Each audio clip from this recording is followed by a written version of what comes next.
This is S-4 with your host, Eric Cooper.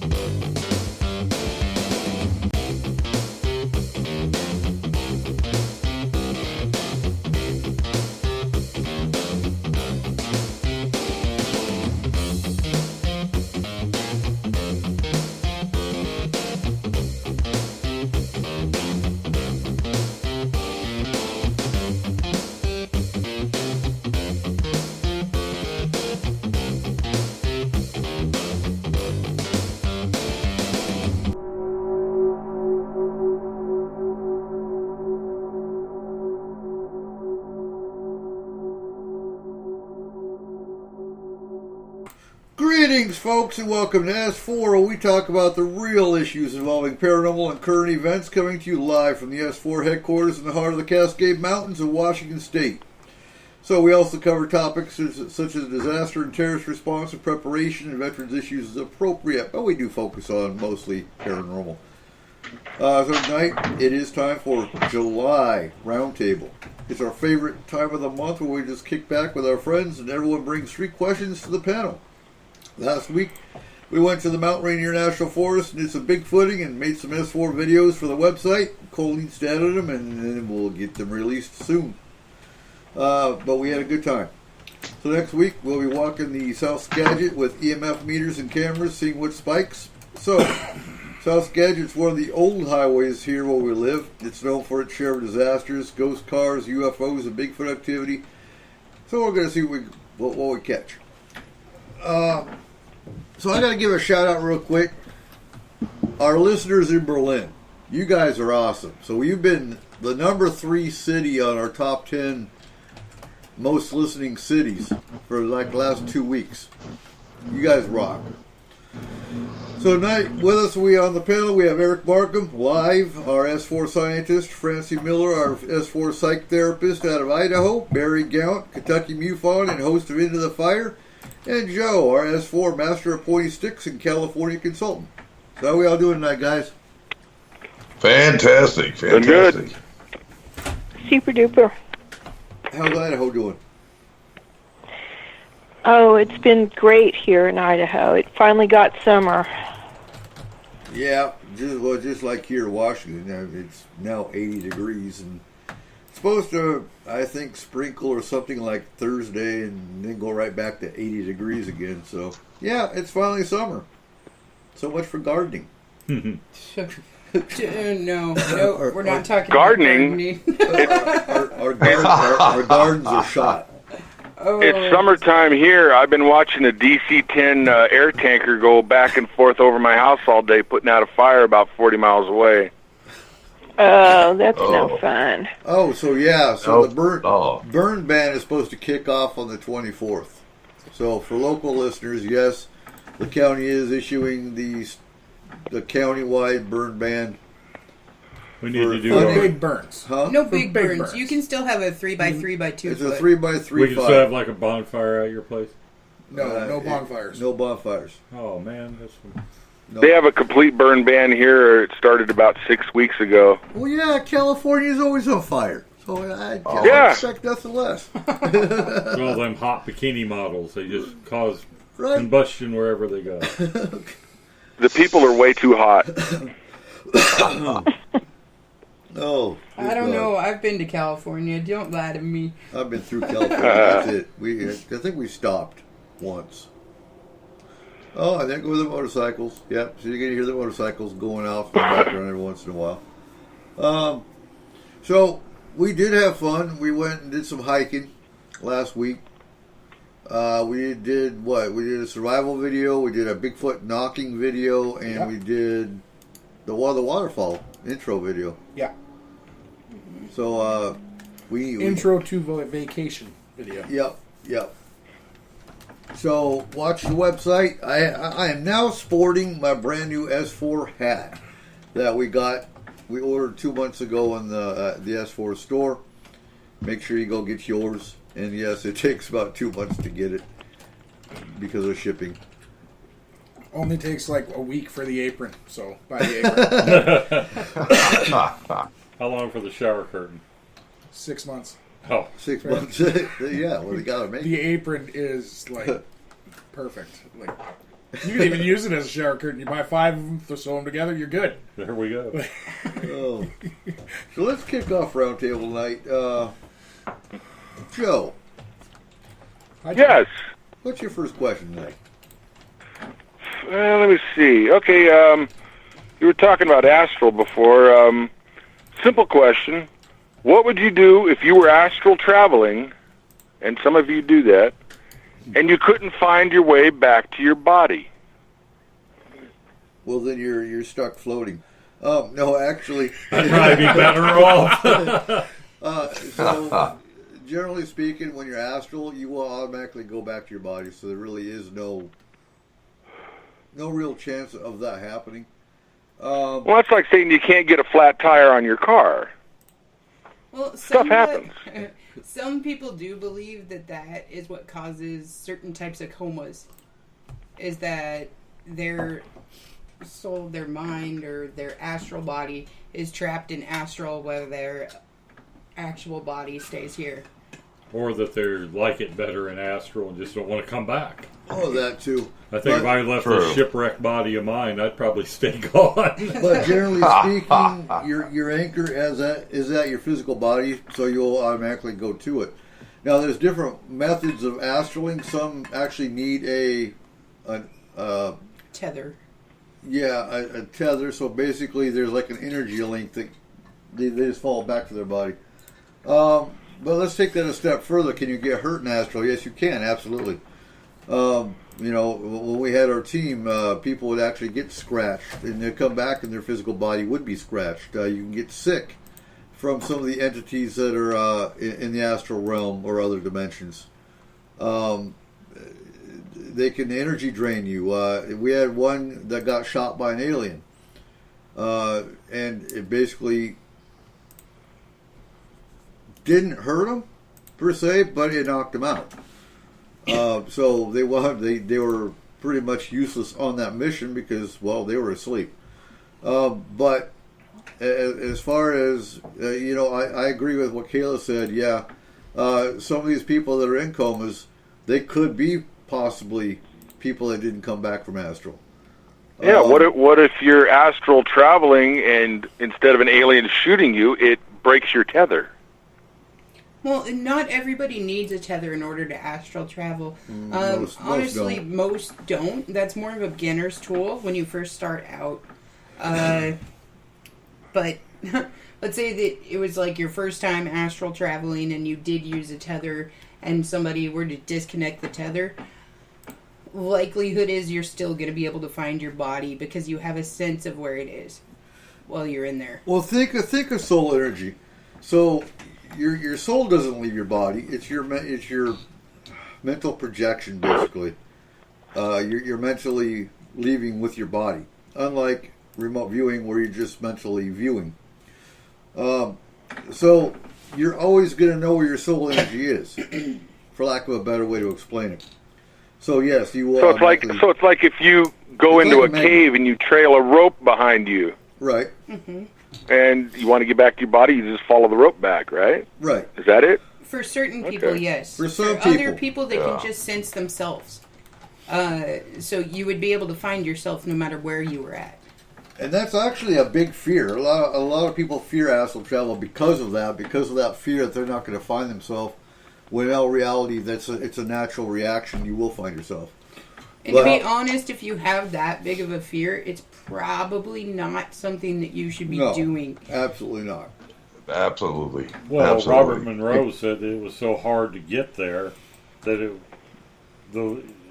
the least thing would send him straight back to his body. And that's what we call the subrecord theory, because of the fact that you're always connected to your body, that subrecord, And if something happens in the room that you're in, or there's a noise made or whatever, it zips you back. And that's why so many people experience that fear of falling when you slam into the bed, like you go, whoa! That's your soul or your spirit rushing back into your body and jolting you.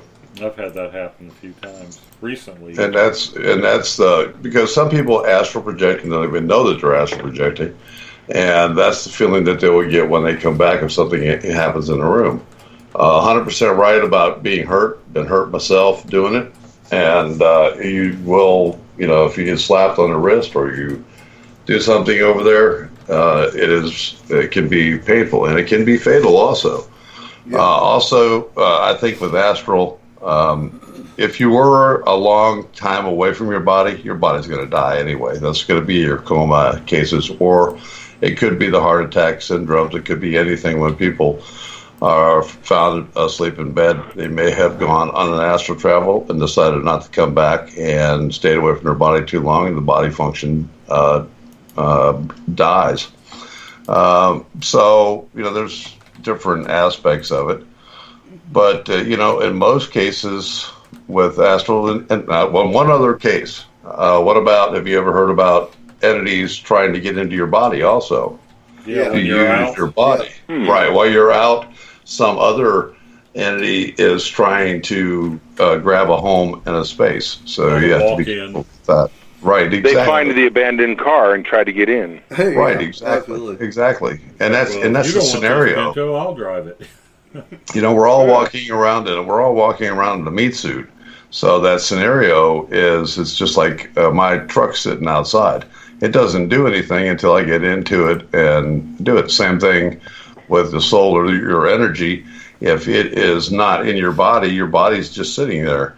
Once it gets in, then all the functions work. Then you can control your fingers and toes and everything else and all your senses. So, Which is why I wonder if that happens with stroke patients, too. I mean, that they have walk-ins. Do you think that happens a lot? I think that there are opportunities for walk-ins.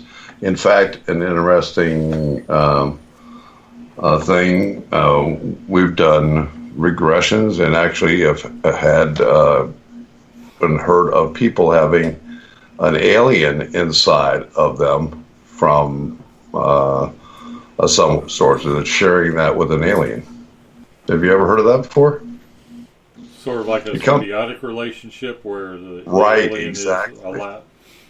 I know people that claim that.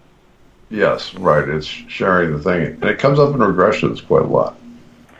And to add to it, so Izzy says, and Izzy is an astral traveler. Presumably, you do have certain safeguards in place, so it's not just an abandoned car so much as a car with an alarm system. So what we had in place, usually if she was astraling, I would watch over. I would be the guardian, essentially. And we have certain borders around our property that do keep, based on what we did with the team, it kept entities out. It kept aliens out. Those safeguards also block nightmares. Because the last time I stayed at your place, I kept this dream would turn dark, and I would hear this physical door shut. Right. And that dream would stop. It doesn't work on me, though, but... It worked. It worked for me. That's good. I was amazed. I'm part of the property. How do you keep aliens out? I can't go into the specifics of that per se because I really don't know what the specifics are. But it's a certain energy field. Izzy's a badass, and they know better to mess with her. Absolutely, Izzy's a badass and knows how to adjust things and how to tweak things. It's a line of badassery. Yeah, pretty much. A line of badassery. There you go. I like that. I like that a lot.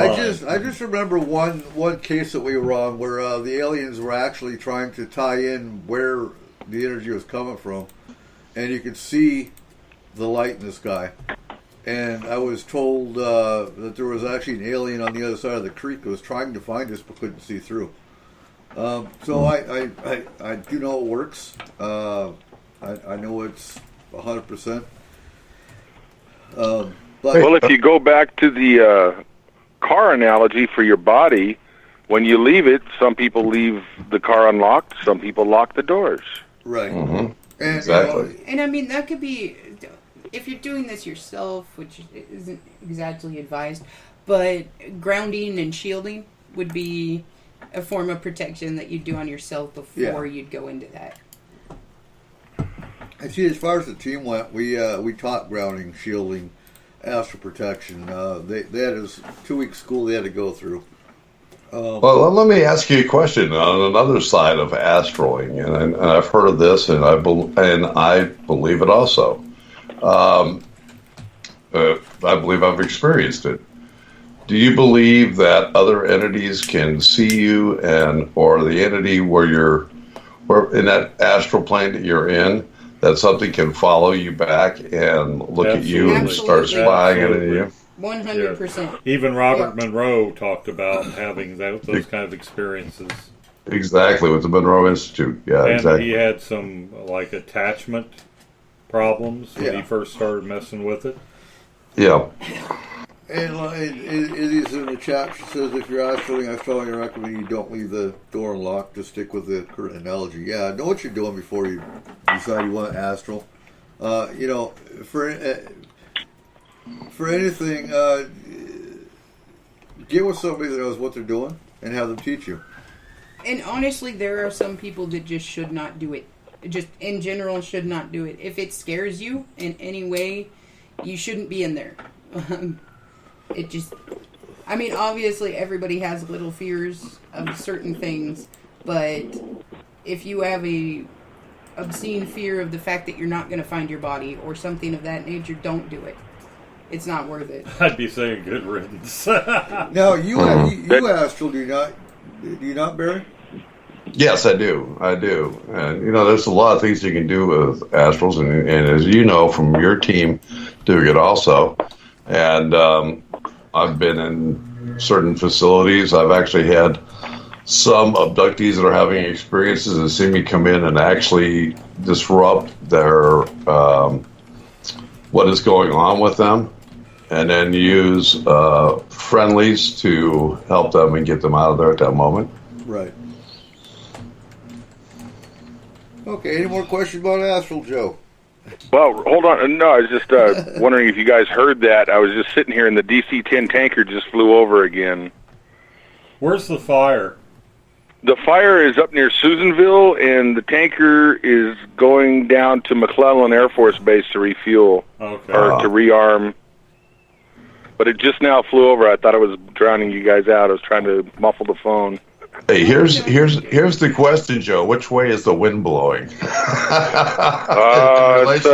blowing to the east, which is good. It's away from me. There you go. That's what counts. Okay, the last question about the astral. Have any of you who do the astral ever, I don't know, if you lay down in a bed or sit in a chair or something, go out and do your thing, and you come back and your body's in a different place? I've had that happen. I can astral, but I can't do it on command. It just sometimes certain circumstances, I know I've done it. I'm gonna talk to Izzy about. Were you dream walking? No. Did your body move by itself? Was it you doing it, or did something get in and go for a joyride and leave your body out in the yard or something? No. Taking my body for a joyride would be like getting a hold of a abandoned Yugo or a skateboard with all the wheels missing. I can't even take this body for a joyride. And that actually goes back to I know another team has because the team was top protective measures. And that's really what it goes back to, is if you just leave your body unprotected, then by all means you're leaving yourself opened up to having something come in and take over and take your body for a joyride. If you don't know what you're doing, don't do it. It does also depend on what level you are and what abilities you naturally have. There are people that can kind of multitask, I guess you would say, where they're almost in the middle, where they can kind of be in both worlds at the same time. I think that happens with me, but not on demand. It's something that I wish I knew how to make it happen. Right. Okay, Francie, what's your first question tonight? Okay, so recently I rode the Hiawatha Trail, Nice. which is a bike trail up, just like you go up Lookout Pass toward Montana. Like there's a ski resort at the top, a little tiny ski resort at the top. And part of it's in Montana and part of it's in Idaho. So you go up on top of that pass and then down, and it's the first exit, and it's called Taft Exit. And it's called Taft because there was a bunch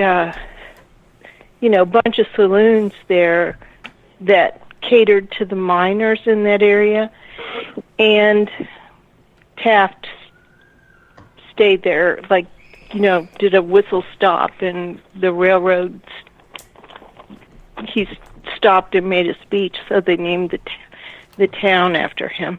And so up above that is where this bike trail is, and it goes along the railroad, and there are 16 tunnels, and about 5 or 6 of those great big huge trestle overpasses.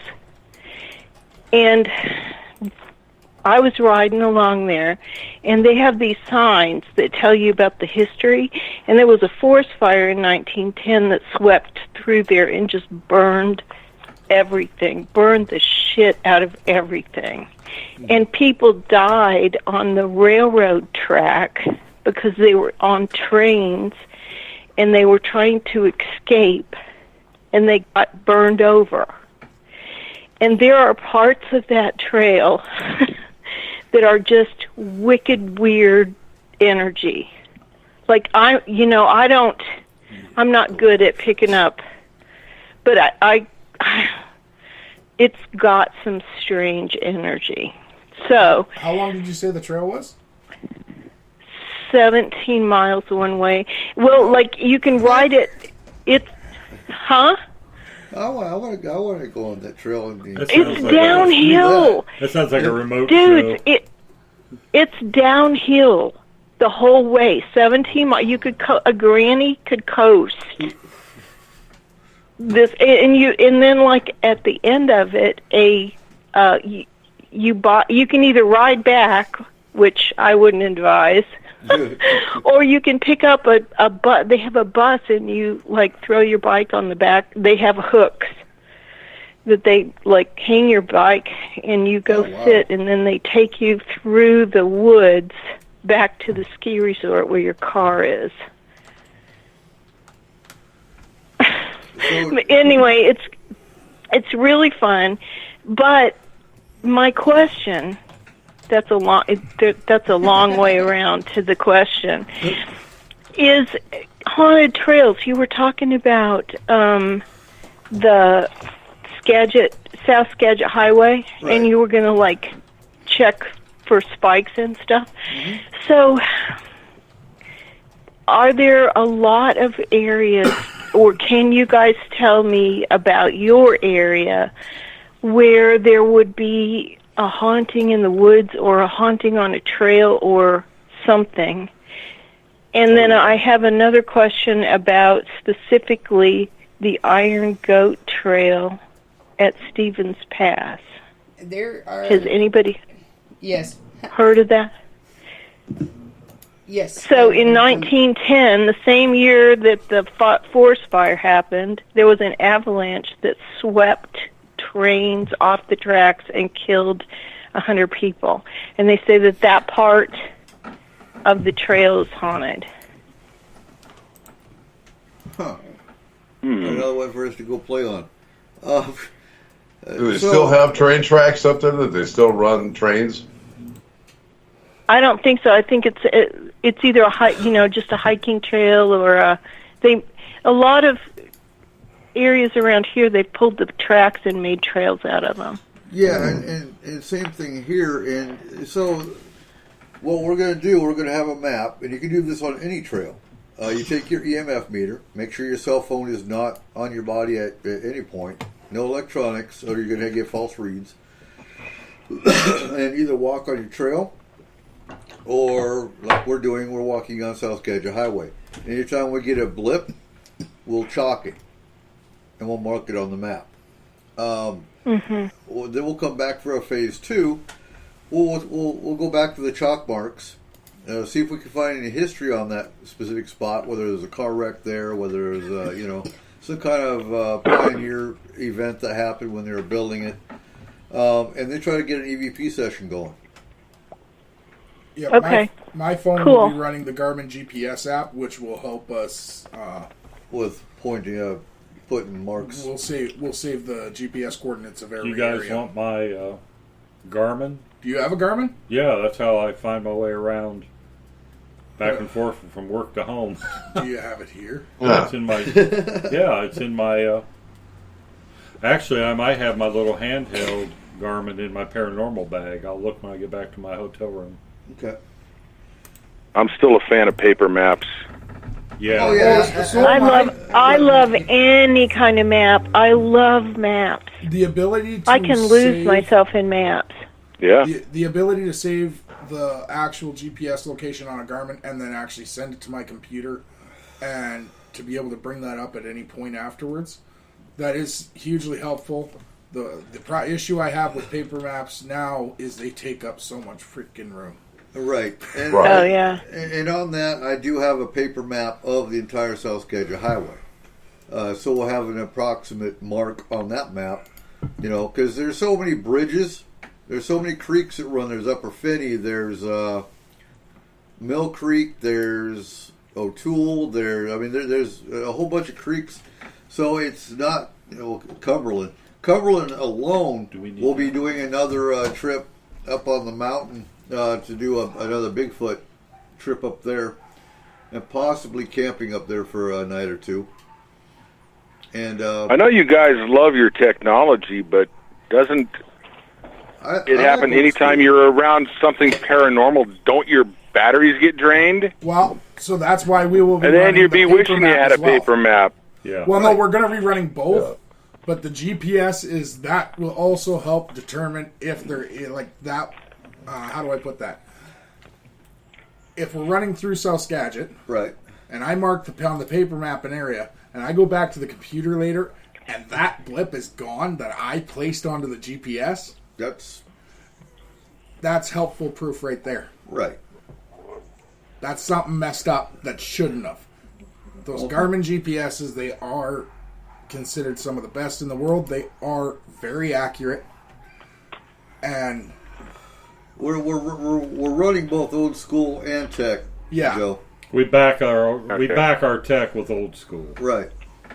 That's the only way to get valid readings if you use old school along with your tech, and of course the historical. So plus, when I pinch my fingers onto the paper map and push them out, if for some reason it won't zoom in, so and my eyesight's going. So, when you're looking like at the historical on a highway, what are you looking for? Like accidents and the upriver, the East County area is known for its logging. There's a lot of Native American. There's a lot of Native American. DC-10 going over again. Huh? DC-10 tankers going over again. I can't kind of hear it.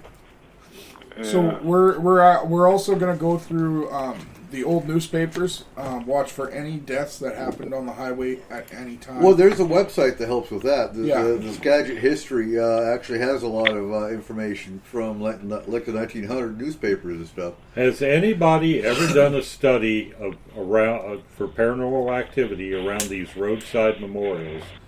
You'll see it where there's a cross. Well, like there's a cross and a wreath and a name and actually quite a few on this. Yes, actually, we know a few of them. But have you ever gone there No. and seen if there's any kind of... I can't. No. Because you know. Yeah. It's not only that, but the respect factor. Yeah. I personally, and I know that you guys did that on your team as well, like to take at least 5 years after something's happened to somebody in order to actually try to communicate or anything. in the least. Like, I still wouldn't go to Ground Zero at 9/11. Yeah, and you got Yeah, some well, of those. back to the original, the question there about haunted trails, it just got me thinking, well, it's right up the road for me. In fact, I don't know, I think Eric went that way when he left here, is Donner Pass. It's like an hour east of me. Right. Did you take Donner Pass? I've gone through it plenty of times. I've never gone up and investigated or anything like that, but when I went back?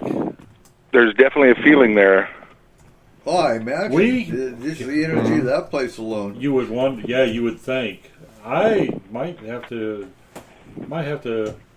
if we go to 410s and I have 3 days off, I might have to run down, pick up Mr. Monk and see if we can do something like that. There you go. I love that. Every time I go there, I always stop, shoot pictures into the woods from the rest stops, and I've never gotten anything, but there is an odd feeling when you get up there. It's beautiful. So do you think that when you're looking for places outside that you can kind of go by that odd feeling? Like, to further investigate that you would go by that? You always trust I would definitely do that. First. Yeah. If you're walking along or you're outside and you're looking at something and like, okay, there's some trees and there's some rocks and everything's fine, it's normal, and then you get to a place where the hair on the back of your neck stands up, and maybe the air looks a little crisper and you can see a little further maybe, that's the place. That's the place you check out. Yeah, I'll always go by your gut instinct. When you get that hair on the back of your neck, the hair on your arms is going up, and something just don't feel right, you always go by that feeling as well. I get that sometimes sitting right here in my driveway. And that's usually when your EMF meter is going to spike. Honestly. Really? Okay. There is another place. It's not too far south of here, down in the flatlands of California, in the Mid Valley. There's a place called Gorman, and if you go from Gorman to the west, you go up over the coastal range, and then you hit the coast. There's been tons of stories of people going through that pass, especially at night, and they'll see like a whole posses of guys on horses shooting at each other. Oh my gosh! And they've seen like the Conestoga wagons, and they're like racing, trying to get away from something. And there's been lots of stories of death. There's been lots of car crashes on that stretch of highway, but there's been a lot of people that have seen horses and the guys and the shooting and a whole bunch of, and there's no explanation for it. And that's usually called a residual haunting. That's usually you're not going to get an EVP there. You might pick up an EMF for the energy, but it's possible though. You might. I don't think we've ever had that happen, but I'm just saying it's a possibility. But usually with residual energy, it's just a replay of history. There's not going to be any kind of intelligent interaction with those, because it's kind of like a record playing over and over again. And it's could there be? But if you have the residuals there, at the time, you could. Isn't it possible that you could? There might be more, but it's just a pass. There's no road. There's no like turnoffs or gas stations or anything like that. It's just a road. So everything is seen from people's cars. Right. So no street lights or anything like that. Nothing. Up there. Nothing. It's going through a pass over the coastal range. And real quick, so could it be a time? Could it be a time slip?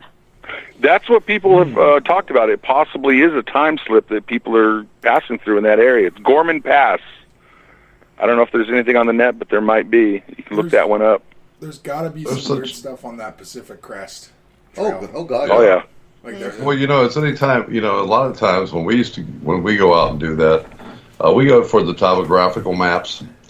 because we want to see the ley lines and everything else. We also, and sometimes it's great to take dowsing rods. Dowsing rods pick up very interesting things, and then your hair will stand on end and you're over certain areas. Also great for graves and so forth like that. But, when you're doing that kind of stuff, there are chances that that residual may be held there by some kind of magnetic energy or some kind of energy that is still there to be seen. Time slips would probably be, you would almost, and I've heard this where people actually are driving, and it seems like they are in a totally different area where everything changes. It just all changes, even if it was in their own neighborhood. Different houses, different things, the whole nine yards. Wouldn't that just flip you out? Yeah, I've had that happen to a few people that have called about that. They've been in an area where the time slip happens, and the next thing they know, they're like going, where in the hell am I? I live around the corner, and this house is never here, and this thing is different, and everything else. So, which is totally bizarre, but it does happen. And again, that's why GPS is great, but topographical maps are better, because when you start mapping that on a topographical map, you're going to see the interesting things that are going to cause high strangeness. Well, maybe the time slips are the reasons people think they see ghosts. There's been stories of people walking into an old bar, and they look around, and everybody there is dressed in clothing from like the 1890s. And they'll walk in, they'll look around, they'll notice that this is strange, and the person will see someone at the bar turn and look at them with a strange look. Okay, it ends, they go back to normal. But maybe that person back in the 1890s go, I just saw a guy walk in the door and he disappeared. Exactly. Could that be where some of the ghost stories come from? Well, that's where we go to the part where are we their ghosts? That's the question. That do you bridge that gap where all of a sudden, and some of the EVPs you get and everything else is like, what's that? Get out of here, or whatever, because are they reacting to time slip EVPs? They're hearing you talk, and you're the ghost to them. Right, exactly. That's like almost it's a possibility. Yeah, the others. It's just like the movie The Others. Perfect example. Where they're each other's. Oh yeah. Yeah, I'm not going to do a spoiler on that movie, but yeah, watch The Others. just watch the movie. That's one of those, I figured it out about 15 minutes in, and then it's like waiting the rest of the movie to find out if I was right. I do that quite often, but usually Cole goes, shut up, stop it. So why are we even watching this then? Exactly. I had it figured out fairly early on, but I didn't mind watching because it was Nicole Kidman. Right. It was still she's great. So, Barry, what's your first question tonight? I'm going to pull from the, I've been traveling all day today. I've been up north, coming back down. We did a wonderful regression today out on abductee. And I got home, and some people have given me some stuff. And one of this is it's a great thing.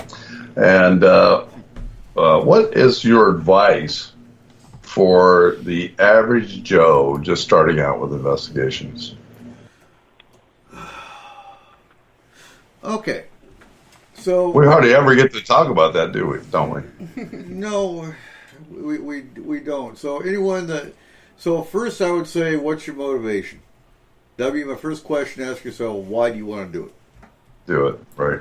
Do you want to do it because I don't know, something happened to you and you want to find answers? That's a good reason. If money or fame comes up at that point, you should probably just not do it. No. Do it, exactly. You got to bear in mind, we've done shows on the dangers of the paranormal. There are a lot of dangers, both mundane and paranormal. So you really need to ask yourself why you want to do it. Then I would suggest stay away from TV. Find yourself a local team. ask them how long they've been doing it. And if they've been doing it under 5 years, go find yourself another team.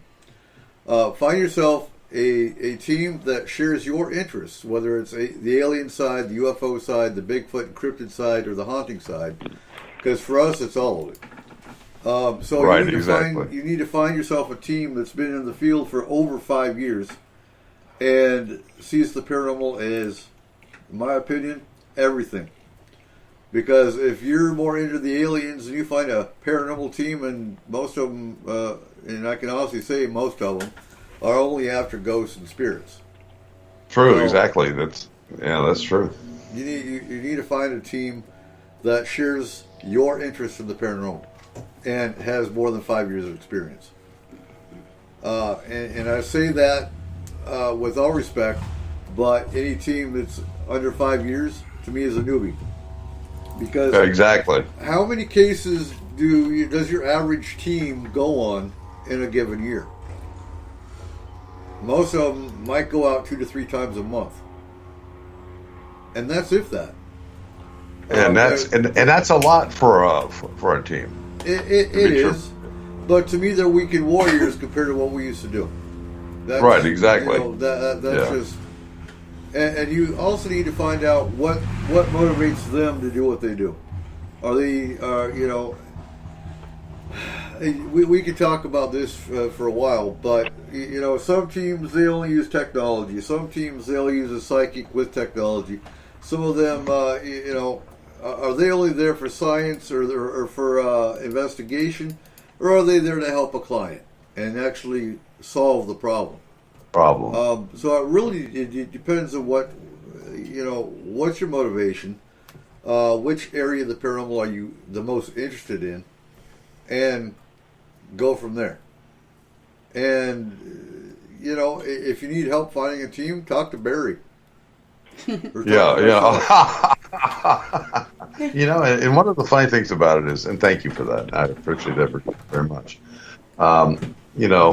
The biggest thing about it is that if you're going to start out in this, do some research, have some knowledge about what goes on, and then also if you're going to places, and even when you do find an experienced team and you get to go along with a Night Stalkers team or something, a team like our team, Night Stalkers,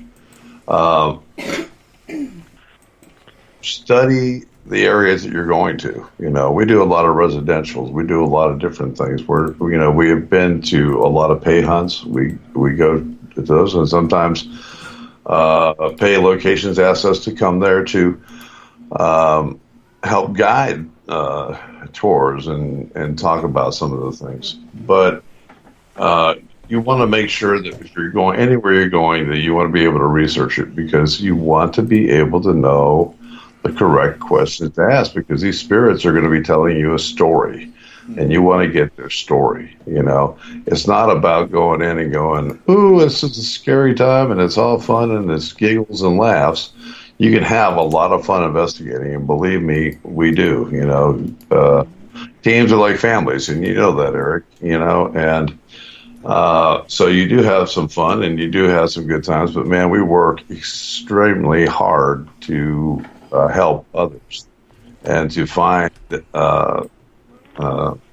by research and everything else. So the hunt is only a small part of it. That's it, and you're using that to get more evidence to determine what's going on. Well, it's like watching the newbie with his tri-field meter talking to the wireless router up in the rafters above his head. Right, exactly. And that's also why I say find yourself an experienced team. Because I want to add to that. Yeah. Find yourself an experienced team, but find one with a low ego. Right. Yeah, exactly. Because 100%. a team with a high ego, and you come into it and you know nothing about the field, if they have big egos, it can totally turn you off from the entire paranormal realm. Yeah, absolutely. Exactly. Yeah, I was just going to say, you got to find avoid the yourself buttholes. a well-rounded team. Yeah. One that has different variants of skills and abilities. I used to think that it had to be scientists only. And that's the group I had running in Winston-Salem for a while. But as I got more acquainted with Forest Moon, I realized that there's a place for a legitimate sensitive. Right. You know, some of the what we call the woo-woo factor, you really need to have that in your team. And that's the thing with all teams. You have to vet your psychic. Yeah. Or your medium. I always, not to be insulting, but I always looked at my psychics as sort of like if you're going bird hunting, you have to have your bird dog. Right. And it's like, okay, the psychic is saying this activity is happening in front of me here. That's when the scientists and the crew get the technology on site. Mm-hmm. You got to have one to sort of help with the other. Exactly. I agree with that. So, do you give your psychic a Scooby snack when they discover something? Depends on who your psychic is. Yeah, exactly. You know your psychic, whether Hey, the other, another part of it, if I can remember my thought here, is that most of the teams that are newbies come up with these weird theories. They've been a team for 2 years and they have a theory of everything. They've got it. Right. They know it, Mm-hmm. And stay away from that theory because, everybody does it. And I know, Eric, when you and I started out a long time ago and we were doing this stuff, we had theories. But they changed so much because of, what do you think that theory is? It's going to change off the charts. I mean, if you don't have an open mind. Isn't that science, though? I mean, don't you, come up with hypotheses and then cut them down because they don't work and then try something else? And if you're an isn't that the process? Right. Some of the scientists don't like to do that, though. You form a hypothesis, you run it through the test. If it doesn't work, you scrap the hypothesis or you change it, you modify it, and you try and get some answers. And that's where the difference between an expert and a specialist comes in. I'm going to add that too. Any team that calls himself an expert, to me, an expert denotes that I know it all, and my opinion or my theory of something is not going to change. You call yourself a specialist like we did. A specialist specializes in a specific field, but they're always changing. Just like when we did a case, we were always changing. Our view was always changing. You learn something new every case you do. If you're not learning, then you're stuck in the same mindset, and you're not going to learn. You think you know it all, and that's where theories come into play. That, my theory isn't science, but it's fact because it's my theory. Yes. Well, yeah, you get scientific bias. You get not scientific bias, but there's a term for it. Yeah. Where you tend to, even on a subconscious level, throw away the information that doesn't fit your theory. Closed-minded. Well, no, it's procedural bias. So that's why you have to have a diverse team. You got to have the skeptic, the belief. That way you're getting a hodgepodge of different beliefs, and they kind of experimental bias tends to cancel itself out.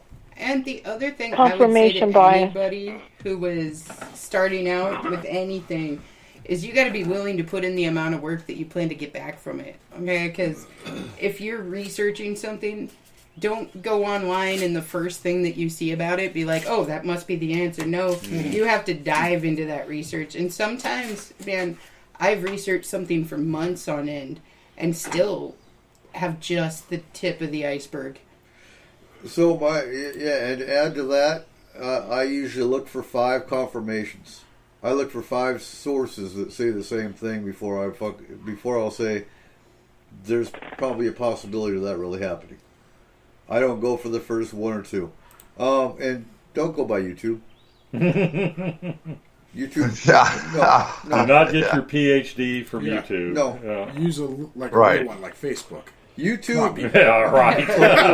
A real source. And also, I would definitely say be cautious of people's claims as well. Yeah. Don't just go by what they say. Do the actual research on the people that you're working with as well. Right. Now, when it comes to YouTube, I watch YouTube videos all the time, but I also look at where they came from. I look at who's speaking on them, and you get someone valid like, Yeah, try to come up with a name. Yeah. No, there we go. like Dan Aykroyd. Okay. I'm gonna And say that's Dan actually Aykroyd. a great you one. can't. You can't use him. I I'm am. sorry. You can't, because the problem is he is an actor first and foremost. Well, absolutely. So but if he's promoting a film, he's been in the UFO field for yeah, years. but anything that comes out of his mouth could be promotion for a film, Well, it could and be. you won't know it at first. Nothing is valid that comes from an actor's mouth. I'm sorry. Did somebody hurt you as a child? Come on, Dan Aykroyd. No, my dad has taught me forever, believe half of what you see and only a quarter of what you hear. Friend, even if I see it myself, I'm still not going to believe it without research. Right. Well, you're still going to research it. I get that. But, like, there is no such thing as a trusted source, because that could just be... that video itself could be a bad day. Richard Dolan, that's who I was trying to think of. Richard Dolan, to me, is one of the more valid guys in this field, in the UFO field. But for how long? Everybody's mind eventually starts to go. Well, they do. And that's the thing. Like, you got to keep updating your sources. Right. You With can't- younger sources. Well, not just with younger ones, but you got to watch your ones that you have, just in case something has happened in their personal life that changes their perception. Who are some of your sources, Barry, that you go by that you see valid in the paranormal field? Boy, no, that's a tough one. It's getting hard because a lot of them are dying out. There are some people that are not even known that are doing some wonderful things out there, and I work with a lot of them. So, I always think of the Dave Spakes. Even though he's on TV, he's doing some stuff, he's doing it for a certain reason. He's a very heavy researcher. He does some great stuff. Dave is a great guy to bounce stuff off of, and he's seen a lot, and sometimes we even investigate it a lot together. And there's, the people that are not well known are some of the better ones that are the famous ones, because some of the famous ones are getting interviews from people and are worried about writing a book and doing all that stuff. Right. And that's, that's the hard part. And they'll charge you to come on a radio show and be interviewed. Right, Several exactly. hundreds of dollars sometimes. Yeah. Or else what they want to do is they want to give you they're going to set up all your questions for you so that you, and I hate that, I don't. they give you a free follow. This is what I'm going to talk about, and this is how it's going to be. And I'm like going, well, sorry, we're not going to do that show because we want it to be open discussion about everything and do this. I'm not going to, I don't mind promoting people's books if I think it's good or everything else. And Angelia Shear out of Tennessee, great person to work with. Been around for a long time, and we bounce things off of it. Has a great team, Parashir Paranormal, and great stuff. Also, the SD of Tennessee. So there's a lot of people out there that are not recognized, or the big super names, but they do so much, and those are the people that I respect them the most, and will talk to, and we hear great stories. We've had some great experiences together. Just recently, I was with Terry and Tracy with PST, or ESP, I'm sorry. And we've had some great experiences together. They're great hunters. They go to a lot of different locations. And you really learn to appreciate their knowledge of what's going on in the thing. So that's kind of where I go to. I'm not I will watch YouTube. I will watch everything, and it's always the same thing comes to my mind is, okay, great. What the hell are they trying to promote? What are they trying to do? Right. I mean, when they, Kentucky here, the Hilliard video that came out, or Hellier, was probably the worst thing for me to watch in my lifetime. I thought that was like, I'm going, oh, jeez, criminy. No. You know? So, I mean, so somebody decides that, well, I'm not doing too good in the paranormal side of the ghost study, so I'm going to go out and find some weird creatures and talk about UFOs and everything else. I'm going to try to switch it up. And it just doesn't happen that way. You know, no, it's just that's bad. absolutely why I say stay away from TV. Stay away from the TV shows.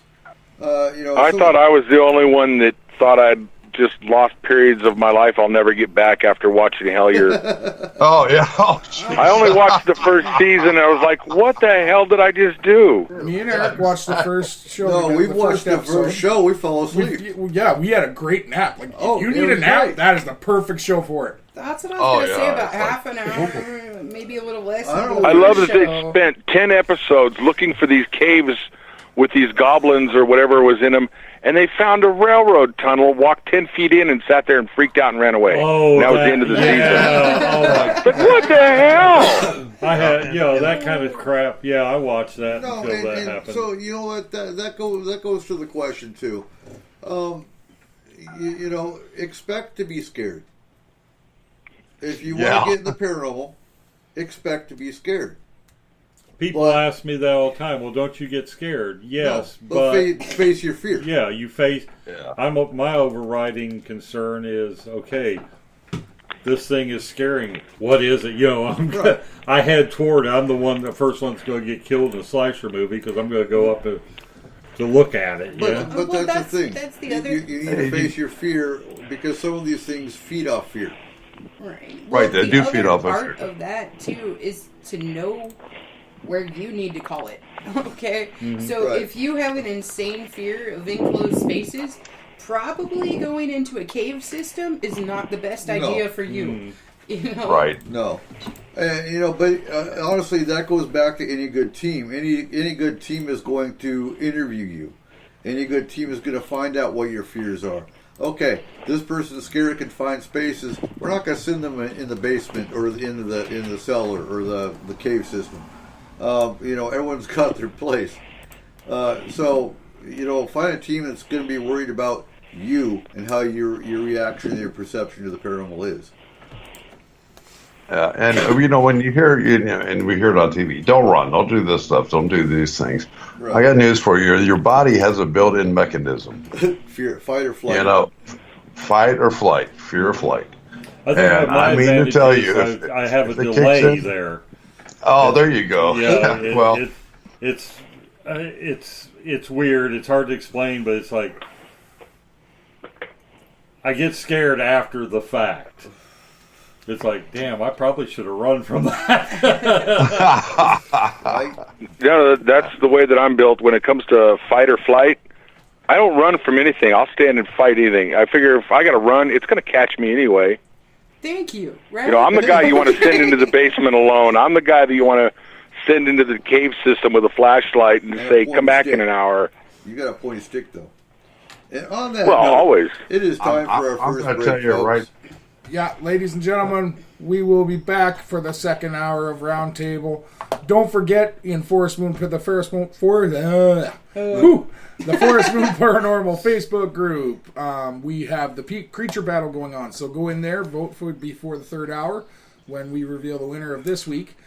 Also, Crypt Amnesia, our official band, is dropping their new album, Isolation, tomorrow morning. That's going to be on cryptamnesia.bandcamp.com, so make sure you go and download that from them and support them. Here is Crypt Amnesia with Poltergeist. You are listening to S4 on Spreaker.com.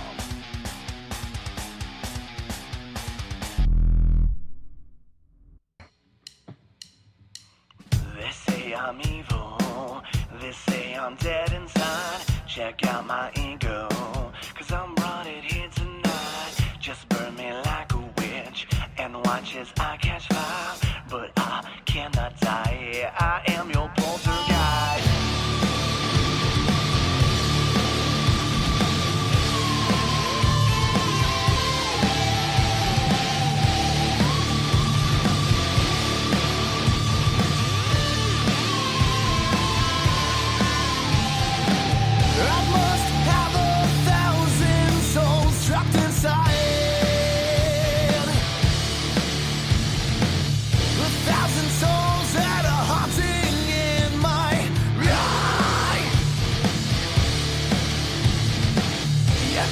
trying to kill me, but I cannot die. You try to ignore me, but I haunt you deep inside. You keep trying to kill me, but I cannot die. You try to ignore me, but I haunt you deep inside. They say I'm evil, they say I'm dead inside. Check out my ego, 'cause I brought it here tonight. Just burn me like a witch, and watch as I catch fire. But I cannot die. I am your poltergeist, poltergeist, poltergeist. Poltergeist, poltergeist. Poltergeist, poltergeist. Poltergeist, poltergeist.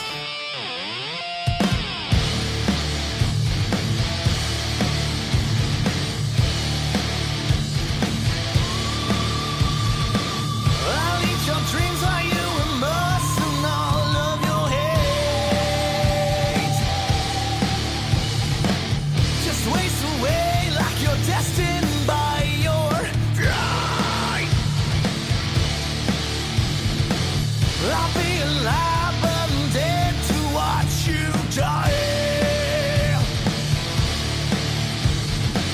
So go ahead and take my life, I dare you to try it. You keep trying to kill me, but I cannot die. You try to ignore me, but I haunt you deep inside. You keep trying to kill me, but I cannot die. You try to ignore me, but I haunt you deep inside. They say I'm evil, they say I'm dead inside. Check out my ego, 'cause I brought it here tonight. Just burn me like a witch, and watch as I catch fire. But I cannot die. I am your poltergeist, poltergeist, poltergeist. Poltergeist, poltergeist. Oh, poltergeist, poltergeist. Poltergeist, poltergeist. Oh, you're caving in, the loss of sleep keeps you obsessing on your pride. But in the end, you let me in.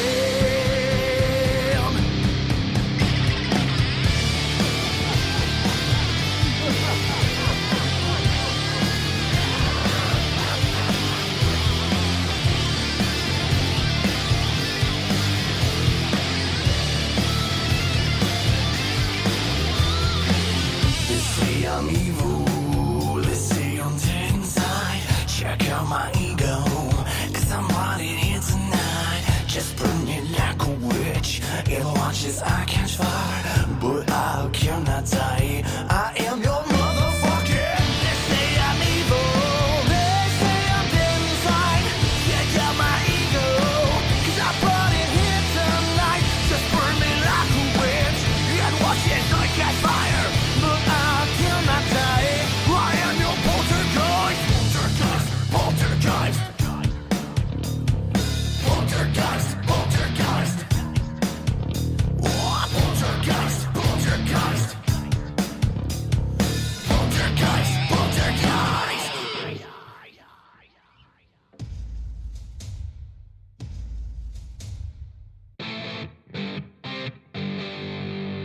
Welcome back to S-4 with your host, Eric Cooper. And welcome back to S4 for a July Roundtable. I can't believe it's July already, and the year of Jumanji is, halfway done. So real quick, make sure if you haven't, go on Facebook, go to the S4 Facebook page, and you can see our trip pictures from the Mount Rainier National Forest. Also, Dennis, I love your S4 mug. Cole showed it to me, and thank you for tweeting that. You can get your own S4 mug and S4 hat and a whole smorgasbord of other merchandise you can look at and Get the purchase. apron. Get the apron. I'm going to buy the apron and wear it every show. Our store is at www.s-4radio.com. Support the show. And we are back to Roundtable. Markham. What's your Yes. question? Okay, this is sort of alien related. All The my original- questions are alien related. It's going to be an alien show. The original Anyway. reason that they said that they could never divulge that ET existed was the Brookings report that said that, oh, we'd lose our collective frickin' minds and crap in the streets and rioting. Okay, under the present circumstances in this country at this time, why not go ahead and disclose? Because that everything's going back crazy anyway. Let's just go ahead and say, yeah, and on top of all that, aliens are real. You know, That's a good point. I mean, what more damage could it do? Well, okay, think about it. Was it, a couple of months ago, the Navy came out and said, yeah, those 3 videos that we've shown, those are real, they're alien craft. We don't know what they are. And the whole world went, yeah, so what? Mm-hmm. Yeah. I know. Wasn't that weird? Nobody cared. The government disclosed that UFOs exist, and nobody cared. And I think what kills me is they thought that changing the name from UFO to UAP would change the whole paradigm. Well, I'd like them to come clean on the USO I saw when I was on the Nimitz back in the 80s. There wasn't no freaking submarine with lights on. So hold on, Keith. So Keith is in the chat room, and welcome to the show, our Keith. Great to see you here. The off-worlders are being blamed for it. Now, anyway, I haven't seen that. Then you've never watched a movie from the 50s. Oh, right. Reefer Madness and the Saucers Attack. But I honestly haven't seen. In the 1950s, the aliens were only here for our women. Right? Those bastards. But I haven't Well, they seen. gotta change with the I times. haven't seen in the news. I haven't seen in any of the UFO circles anyone saying COVID is alien related. I really haven't. We had the Chinese to blame for it. I am surprised by that. There's been a very few, but there has been a few Have that I there? have seen. It's been a very, very... The problem is, they've made it so political that if you blame the aliens, nothing comes of it. Right. If you blame China, tariffs are changed, friggin' laws are changed, everything's affected. So Keith had many people tell him that personally. Okay. I haven't seen it in the press anywhere, and that's why I'm baffled, because I really am surprised that hasn't come up. And the thought briefly crossed my mind, but no. I'm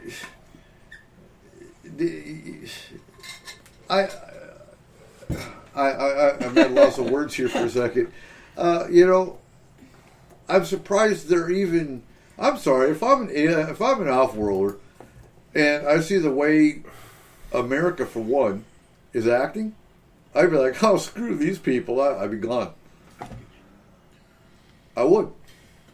That's honestly why I think some of the ones that have been living among us left. I really do. I really think that because Elvis didn't die, he just went home. Well, no, but like in March and April, I think quite a few of them left.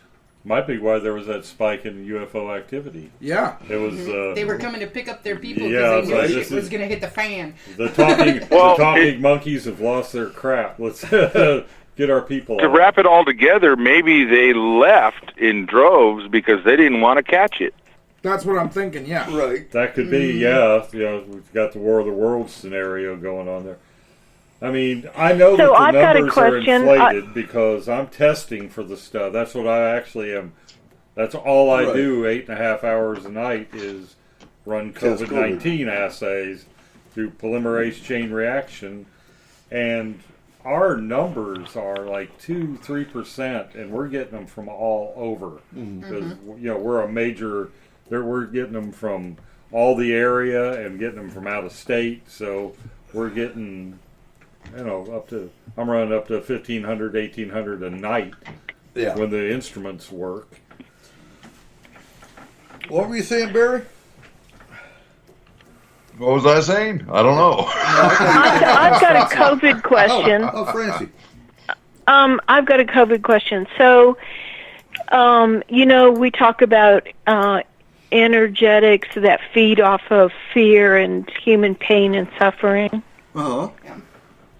Do you think they're having a fucking banquet?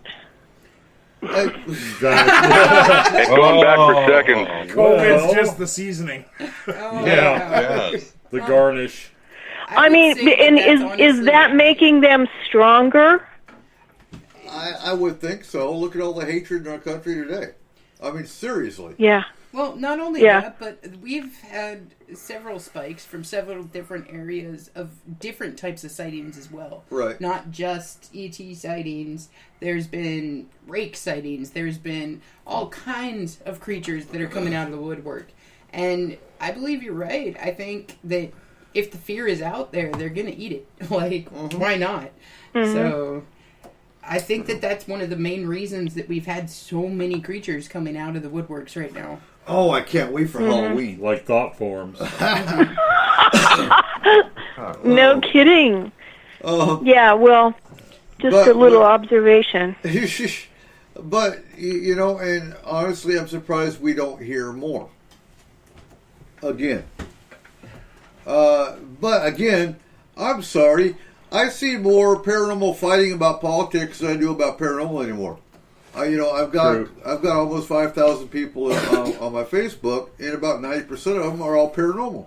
They're not talking about the paranormal or the hauntings. No. They're talking about Trump and Biden and wearing or not wearing a mask, and they're angry. They are blatantly rude, crude assholes. I mean, yes, seriously.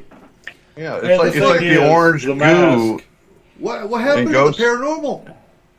Well, see, the thing that I used to think that humans were basically decent people until the advent of the internet. Then I found out most of them are just assholes. Right. Mm-hmm. Pretty much Facebook. As soon as a person has something that they can hide behind, they're an asshole. Okay? Yep. Like, 100% in person, they might be the sweetest thing that you've ever met in your life. But when they're anonymous, they can say and do whatever they feel. But, you know, that's where I stand. So that's probably one reason we're not hearing about paranormal increases, because everyone's focused on everything else political. They're not even looking at the paranormal anymore. Before, everybody was paying attention to their cell phones. Now everybody's just yelling at each other. Yeah. Mm-hmm. And getting in fights and shooting each other and what, you know, the list goes on. Absolutely. J. Ron. Welcome to reality, kiddies. Yeah, but you know what? Reality sucks. I want to go home now. Reality is just for those who can't handle their drugs. Pretty much. Well, I'm safe. So I'm going to ask a question here. All three of my questions are, well, I actually wrote 4. But they're all alien related. So I've been catching up on alien videos.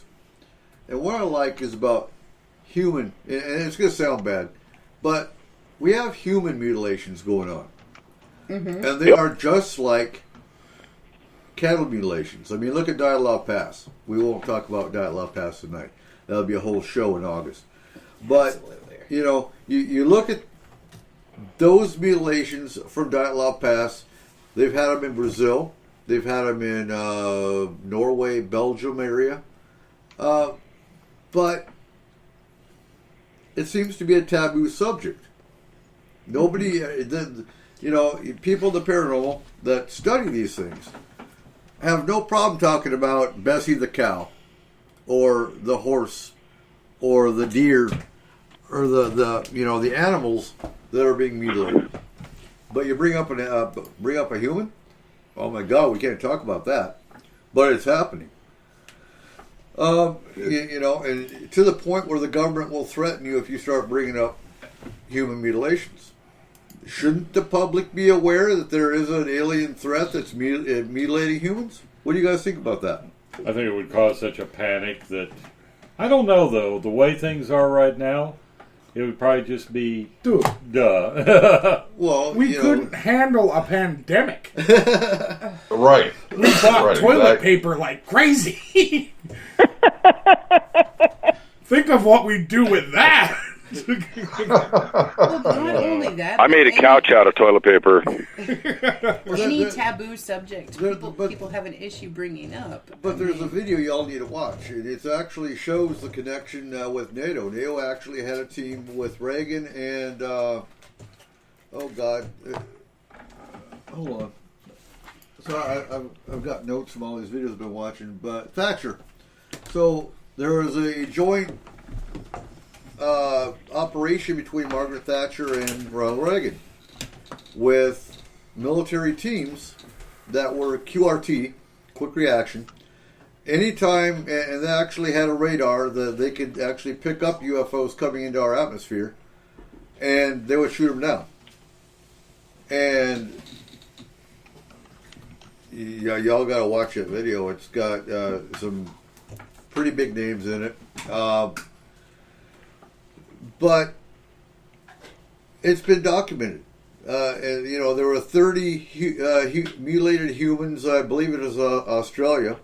There was another 5 that were found mutilated in the same way. And I'm not talking, you know, the skeptics will say, oh, it's a cult activity. No.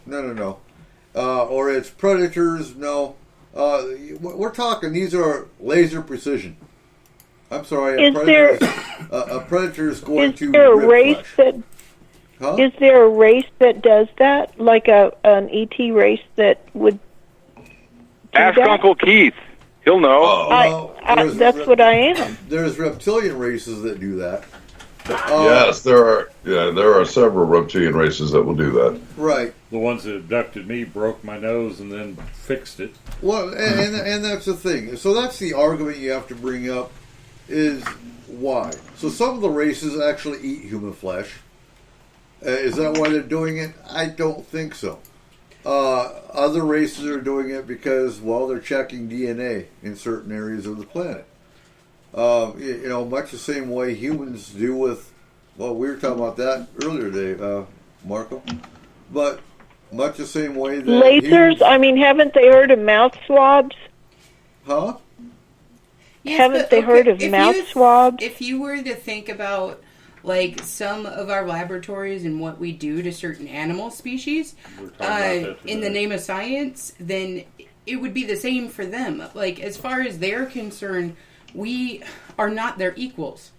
We would be like a lab rat to them. Oh, yeah, and you get that old argument, well, they don't feel pain like we do. And I never bought that, but I kind of had a soft spot for animals anyway. It's the kind of thing that we say to like ourselves. I said, we don't have a moral leg to stand on. Exactly. It's the thing that our scientists say to themselves to keep themselves able to sleep at night.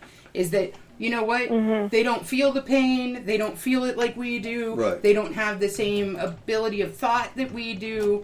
So why not? Isn't it possible that they've been doing this all along? But it used to be when they mutilated a body, you know, they threw the parts out the airlock or something, so we never find them. And it just recently, maybe they don't care anymore and they're leaving them around. No, because I'm just winging out here in left field, but since the beginning of time, we found mutilated people. I mean, it's not anything new to find that. Exactly. But think about it, there's thousands and thousands of people that just plain disappear every year. Mm-hmm. You know, we can go into the whole Pilates 411 thing. Pilates? Pilates. If you exercise too much, you disappear. But you know, like Keith was saying too, like Keith said in the chat room, those are the races that usually those people just disappear. If they're going to be eaten, they're not brought back here. They're right, exactly. They're eaten. They're gone. They don't leave parts. No. Is there actually an uptick in people being found mutilated like cattle? You know, with the laser precision. You know, the weird thing, I've never found a dead body on my property, but about 30 feet from where I'm standing, I did find half a rabbit, and it was cut perfectly in half. It was just the front half of the rabbit. It was a hare, actually. And my dog went over there and was finding it. The big Rottweiler wouldn't go within 5 feet of it, but kept going in a big circle around it. Yeah. Yeah. So Would not go near it. Yeah. So that right there is Right. a perfect example, because there is wildlife that's actually mutilated as well. Yes. Do you have any pictures of that? No, this was years ago. I didn't even think about taking a picture of it. And it was before I was even interested in any of this stuff. Was when I first got up here, and it was just, I mean, the rabbit was completely. I mean, it was like you couldn't have cut it in half that perfectly. No, it's a laser. They're doing it with laser technology, and the way your dog acted is a perfect example of how canines act around these situations. No, not to be morbid at all here, because I know that there's a lot of people that have gone through mutilations and have lived through them, and there's some horrible stories that come out of that. But do you think that certain races of aliens, just like certain humans, for like if we're going for the lab scenario, do you think that they have like a version of PETA, for instance, that maybe the reason that certain people have seen certain races that would normally eat them, now they've been put back on Earth? Like, do you think that there could be somebody letting certain groups free? As far as a PETA alien race? Yeah, kind of No. like a... No? No, I don't think that at all. You look at how many other planets alien races have ravaged. I mean, there's alien wars going on all the time between races. That the Earth gets caught up in the middle of. Right. More After like, aliens for the ethical treatment of right, more like your peacekeepers. You know, like somebody that would consortium. come in and basically like our United Nations says, you know what, this is not okay. After you cross this line, this isn't okay. So if somebody were to cross that line, do you think that there is like the consortium? Oh yeah, there's a group called the consortium. That's what Keith is iterating to to the Galactic Consortium. Well, isn't it possible that maybe some race came down, snuck across the border, and they're just a bunch of ne'er-do-wells? Well, See, my encounter at Mount Shasta was some reptilian race that wanted access to the base there, and they were being told no because you won't follow the rules. Right. Oh yeah, we will. No, you'll say you will, but once we let your scaly asses in, you're going to do as you please. Right. right, like we have our peacekeepers, but then we have our regular everyday citizens that will jump into the middle of something every once in a while and say, hey, that's not okay. Don't do that. Like a race of, like a band of activists. Right. Race. Like going against the Galactic Consortium, but being their own thing. Well, I still think Roswell was a way to leak alien technology. It's probably, you can't land and hand a saucer over to these people. No. But if it crashes and they recover but the thing is, that was two crashes at once. Because, as I recall, Roswell Exactly. hit, and there was another craft, they collided. There was another craft in Mexico at the same time. San Augustine. Yeah. Exactly. if you're wanting to leak technology, okay, and the way you're going to leak your technology is to crash your UFO so it's recovered. You know that parts of that UFO are going to be damaged beyond repair or reverse engineering. So you give more than one. You stage this crash in order that the odds are between the two wrecks you'll get a hole. I think the technology that we got was attained by the Eisenhower Agreement. I do think that's where the technology came from. The fiber optics, the cell phone, Night vision. And, Eric, I agree with you 100%. I agree with you 100%. Technology that we don't even know about that was given to the DoD. I think that's where the technology jumps came from. As far as Roswell, I do think we interfered with their flight pattern with the radar technology we had back then. Yep. It was new to them. Yeah. Absolutely, because you think. God, the talking monkeys have discovered the atom. Let's check it out. Oh shit! They also have this new radar. In the 1940s, we were They weren't prepared for it. We were testing radio technology. Well, that goes back as far as Tesla, when he was sitting in Boulder, Colorado, or what? No, not Boulder. Something Springs, Colorado. Colorado Springs. Colorado Springs. Springs. And he was convinced that he was talking to aliens through his prototype radio. So if you think about like spirit boxes potentially being able to pick up alien races, then you think about your prototype radio. Well, if you're going through and trying to figure out your frequencies, wouldn't you be picking up the same thing that modern day spirit boxes would be picking and that's up? kind of what is a manual scan instead of having an electronic. That's kind of one of the tests that we were wanting to run with satellite, was trying to figure out what frequencies certain UFOs flew off of, and see if Bigfoot actually emits a certain frequency.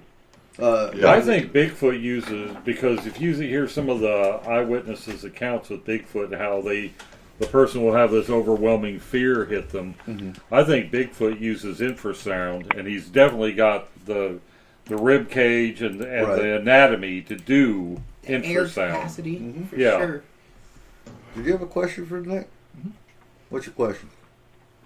So Cole. Hey, before we get to the question, I gotta add a little bit to that.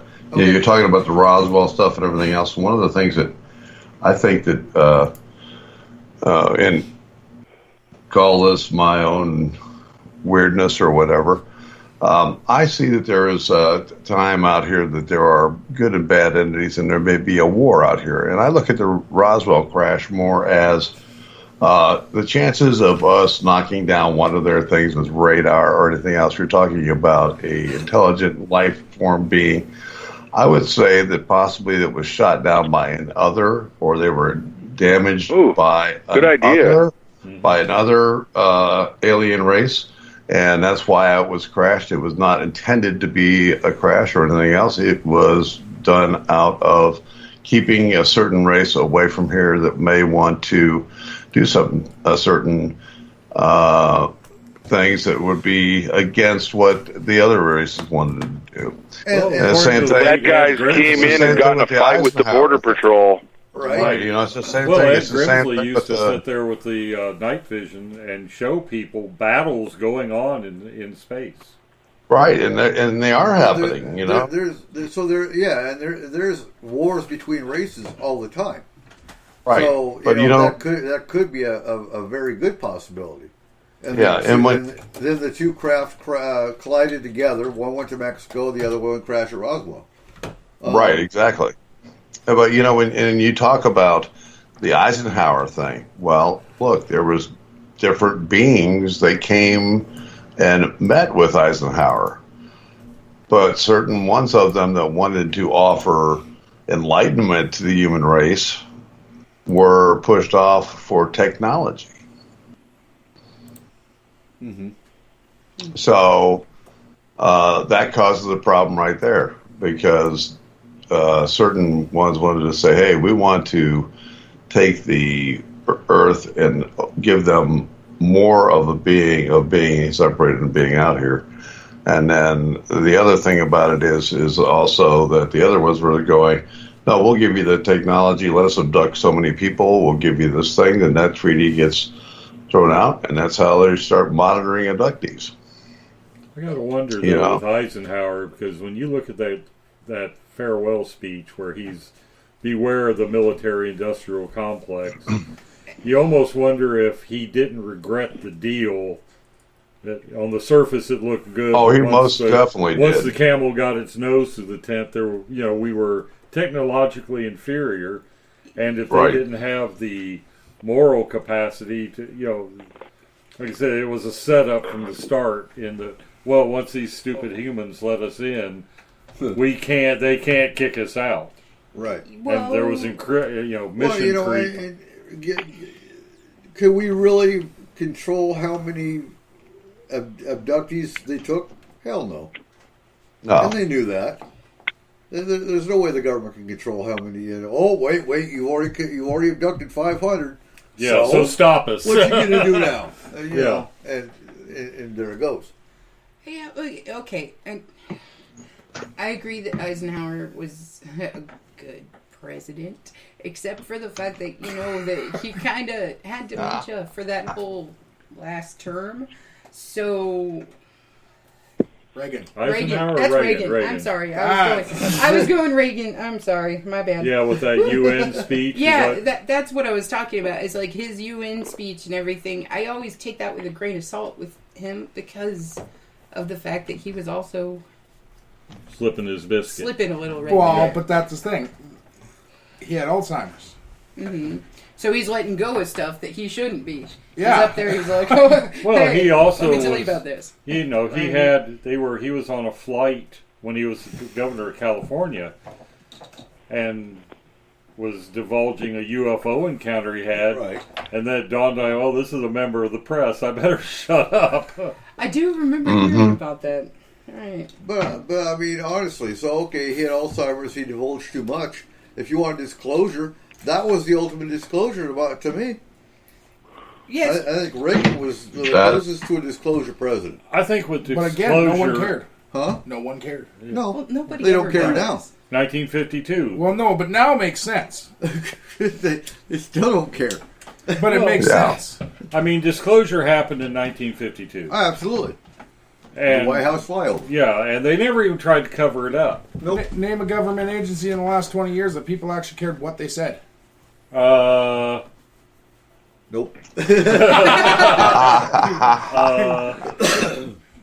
That's the thing, is no one believes our government agencies anymore. No. They don't believe them, they don't believe in them. Well, the thing, this could be a strategy, though. Because one of the arguments against full disclosure is, well, look at all the lawsuits and all. At this point, let it out now, and then when people when people wake up and say, hey, they just disclose, it's like, well, why wasn't it an issue 5 years ago when we first did it? Case closed. We all get swept under the rug because, well, everyone's focused on the elections coming up. Everyone's focused on the riots. Everyone's focused on COVID. It's going to make the midnight news and the page 10 of the newspaper. And half the news is abject lies. Like, people have been lied to for so long about so many different things. It's like, you just don't know what to believe. Well, I will say that I don't think any of it is actually a full-out lie. It depends on the way that they spin it. Okay, so whatever the event was that happened, usually happened. But it depends on how they spun it. Whether it was good for this person, or good for that person, or good for this election. Well, the best way to get a lie out there is to wrap it in a kernel of truth. Right. I will say this is one of the quietest election years we've ever had. One of the quietest election years we've ever had. Like, we've never. There's no issues. No one talks about it. Right. No. There's too much other crap. They talk about it all over Facebook. Well, that's about it. But not indirectly. Huh? Not directly. No. It all has to do with the other stuff that's going on. It's all about whether you should or should not wear a mask. It's all about the riots. Well, like right now, we're not doing any of the debates. We're not doing any of the rallies. I mean, okay, there's been a couple of rallies on Trump's side so far. But normally, by this point, they've done several rallies. They've gone through the debates. Oh, Kanye West just held one. Huh? Kanye West held one yesterday. Kanye. Or whatever. There you go. Yeah, that guy. Can you imagine the first lady being a Kardashian? No, thank you. I'm sorry. Well, my favorite part is one of his advisors said that he was dropping out to the press. Really? Without asking Kanye.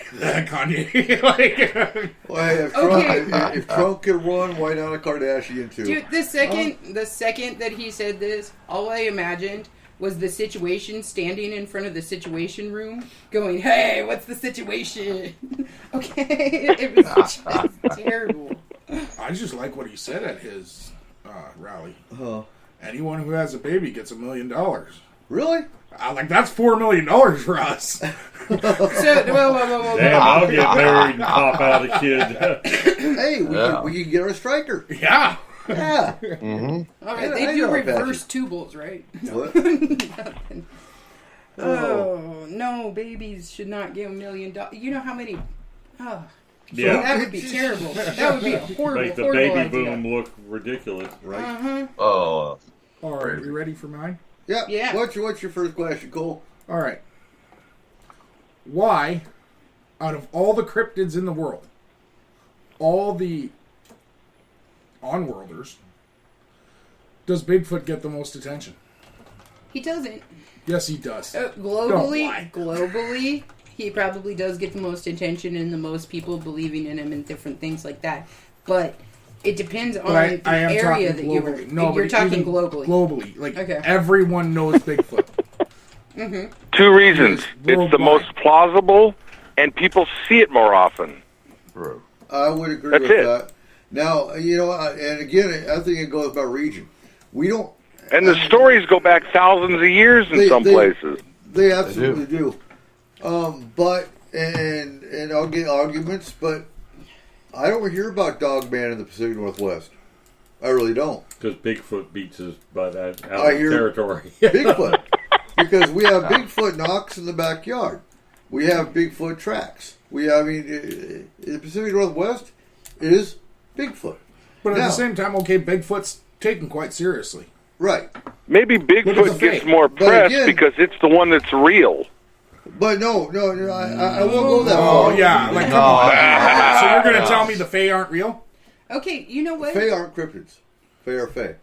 Yes. They are But- But they're an race. on-worlder creature. Yes, But- but just as many people believe in the Fae as Yeah. believe in Bigfoot. But Fae- worldwide, He if we're doesn't, talking they don't worldwide. get the press that he Here's does. the thing, And the- not the- the same type of press.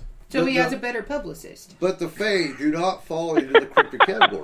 The Fae fall into the Fae category. Okay, well then let's add all on-world creatures, like not off-worlders.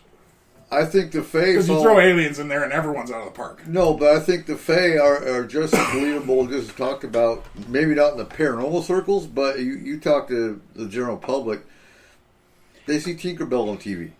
Exactly. Bad analogy. They've turned, Right. No, Oh, but yeah. that's exactly. a good analogy because they've turned the Fae Into Tinkerbell. into a cartoon. Right. Right, not the Everything dangerous is- entities they are. Well, they So- turned Bigfoot into Harry and the Hendersons. Right? So Barry, Yes. I want to address this to you. In the South, you hear about Dogman more than we Yes, do. we do. Have you Yeah, we do seen- hear about Dogman. Have you seen Dogman? Yes, I have seen Dogman. So And that's why my point is I think it depends on region. Here we have Bigfoot. We don't have Dogman. In the South, you have Bigfoot, Swamp Ape, and Dogman. right. And rake and everything else that's roaming around here because of the cave systems and everything else. And one of the things about it is that, and I might have a terrible theory about this. Again, I hate to use the word theory, but from what I have looked at, we have seen what I consider to be Dogman walking or crawling across the road and then standing up on the other side of the road.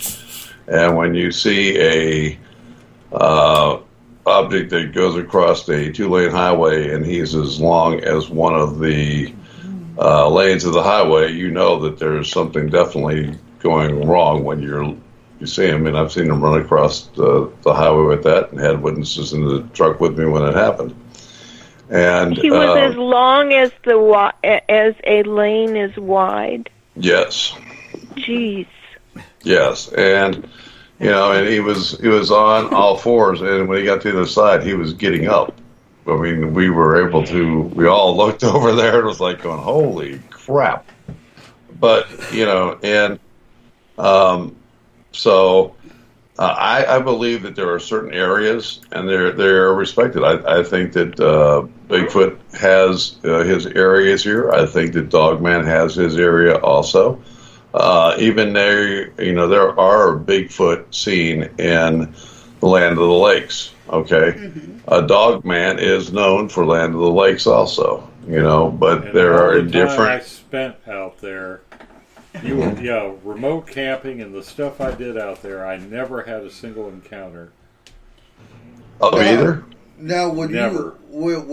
So, I believe, and I'll speak for myself, that Bigfoot is interdimensional, and that's usually the opinion of S4. Yes. Would you agree with? Do you think Dogman is interdimensional, or do you think Dogman is a physical beast? No. My personal opinion is he's kind of like the old Wolvers. He is magical or mystical. He may be even shamanistic. I was going to say that's what I was going to say. Shamanistic. Yes, Right. Because that ties in with the interdimensionality. There are so many shamanistic characteristics that are shared with Bigfoot, and the way the Native Americans had a relationship. Was it? There's one group that actually says there was one spirit named Coyote who wanted us to walk on all fours. Hairy Man said, no, they're my people, they're kin to me, they will walk on two feet. Two. Right. So there's a that. There's a legend behind that. Right. Yes. Native Americans human shamans have learned the techniques from Bigfoot. Could that be the root of the shamanistic tradition? Native American traditions teach shape-shifting and journeying. True. And you go to Australia, which is isolated from the rest of the world. Their Aborigines have much the same, the dream walking, the dreaming, the super. If you translate what the Native Americans and the Aborigines, if you translate the terms, they're talking about a lot of times the same thing. Are they the same? Africa as well. Exactly. Yeah. The Dogon, isn't it? Yeah, the Dogon. The Dogon. Knew exactly. the star pattern. Yeah. That they couldn't see. The Dogon. The Dogon. And those are the ones that the Dogman star, I believe it was. Right, and they did follow the Dogman star, and they also but the thing that came down through the water, and that was a fish-like creature for the Dogon. And it's amazing when you look at the building structures of Dogon, the Mayans, all these, everything else. They're always in the same kind of structure. Have you ever noticed that before? When you look back and you look at their building structure, you look at all the same way. They're pyramidic. They're all that way, and they're all combined. It's quite interesting when you look at all of the fashions that go into it. And like I said, there are creatures here, and what's bringing them out now, I don't know. I think there's things that have been here on Earth for a long time. That live down underneath cave systems. You said cave dwellers. Mm-hmm. What the fuck? Well, you got to remember, where I'm from, we are in it's like Middle Earthers, You got to remember that I'm sitting right outside of Mammoth Cave, and I'm sitting right on the 37th parallel. Very close to 37 parallel where Mammoth Cave sits, and it runs through several states, and there's so many cave systems around here and everything else. And what did they find in just part of it? They haven't even 30% of Mammoth Cave may have been looked at. The rest of it is unexplored, and they have found large creatures. Bodies of large creatures with red hair. They have found short people with red hair, and so there's things that are living under the ground. And why, is it possible that, earthquakes, certain things that are going on with the earth? I mentioned the topographics, and one of the things that I've seen around here, we have sinkholes pop up, we have all these things, but when you start looking at it, we've heard ground rumbling. We have had over 200 and some earthquakes, minor and fairly minor, less than the 3.5 in our area every year. What is that fault down there by New Madrid? New Madrid. Yeah. New Madrid fault. Is that going to blow? It's due. Oh, it does. If it does, with the amount of people that are there, yeah, it is overdue. And if it does do that, I mean, it will significantly change what it is, and we'll have massive loss of life because of the fact that when it happened back in the 1800s, there was nobody there. There was hardly anybody there. The Mississippi River ran backwards. It made Reelfoot Lake in Tennessee.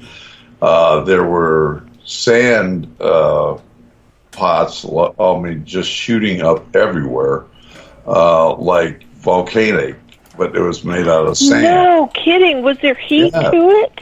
Yes, they were popping up out of the ground. So it was quite the thing, And when you start looking at stuff like that and what that can do, especially in today's world, I mean, that could actually, if you think about it, and I've thought about it once in a while, it kind of scares me. That could actually divide the country because if the water moves out, every road and bridge goodbye. Right, exactly. So seriously, it would all have to be rebuilt.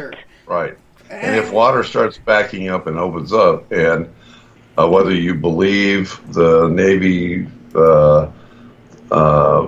picture that has been out there of what they think the world's going to look like, that the United States will look like when the water table raises, how do you get to across the Mississippi River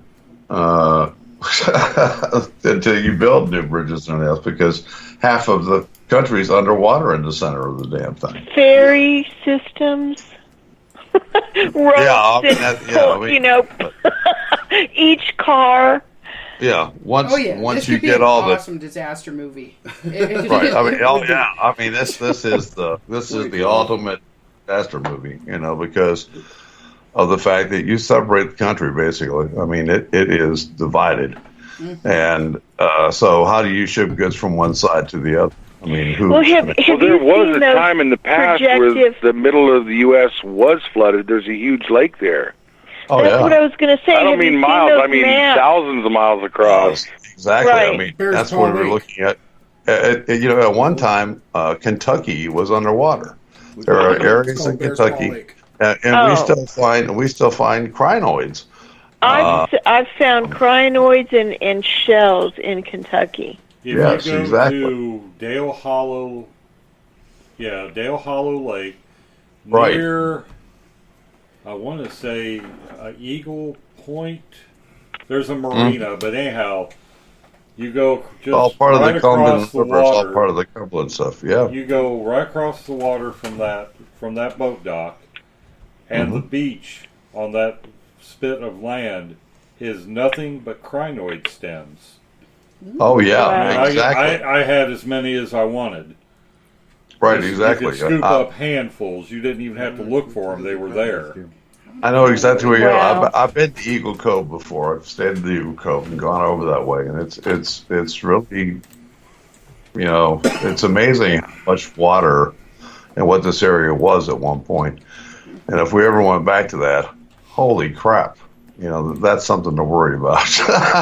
Well, they did Dale Hollow right because they burned everything off first. Yeah. Right. I mean, they burned everything off and then they flooded it. Whereas Land Between the Lakes, they just there's houses in the houses, the cemeteries. Yeah, cemeteries. They moved the stones, but I don't think they moved the occupants. Yeah, there's some there's still stones there because they didn't get them all. That's disturbing. Well, there's a really cool cemetery at Land Between the Lakes. If you think about half of the disasters that are overdue, man, disturbing is an understatement. Cascadia Subduction, Mount Baker, Yellowstone, the caldera, Mount St. Helens. Look in Westford. Erupted in 1980. Yeah, and it's supposed to and have it's already supposed done to it have again. done Really? Yes. Okay. Friend, You know, just one look of these at our times it's going to take infrastructure. Rainier and Adams with it. Well, and this is going to activate They are Baker. way too close together. Yeah. Well, and Yeah. what people don't understand is it's a fault line, but it's connected to every other fault too. So I Right. mean, if one of them goes and really That's- goes, this you're is- moving the tectonic plates, and you are getting all those fault lines active. I This mean, is Joe's bailiwick. What do you Right. think, Joe? You're the geologist in the group. Oh, you guys have been talking about this. My mind has just been wandering. I'm in geology heaven right now. Yeah, you're an expert. First there. of all, as far as the New Madrid fault, yeah, if it goes, it's a bad thing. But, you know, I got the San Andreas sitting a couple miles away, and I'm just giggling about it. Oh, And as far as finding fossils places, they've found fossils up in the Himalayas, up on Mount Everest and K2. Really? Up at 20,000 foot. See, At one like point- sea life? At one point, every single place on this planet was underwater. That's Yep. true. Whoa. yeah. When So was- you're going to find Was fossils Kevin Costner everywhere. like in a boat going places? Exactly. Well, do they think It maybe has the happened. Cambrian, what was it? The Cambrian explode. There was a massive extinction. It was called the Precambrian extinction. Yeah. It was like 400 million years ago. Isn't that the There was all kinds of stuff, and all of a sudden, bam! So there's been 6 major extinctions Yeah. where we've lost 95% of everything that was around.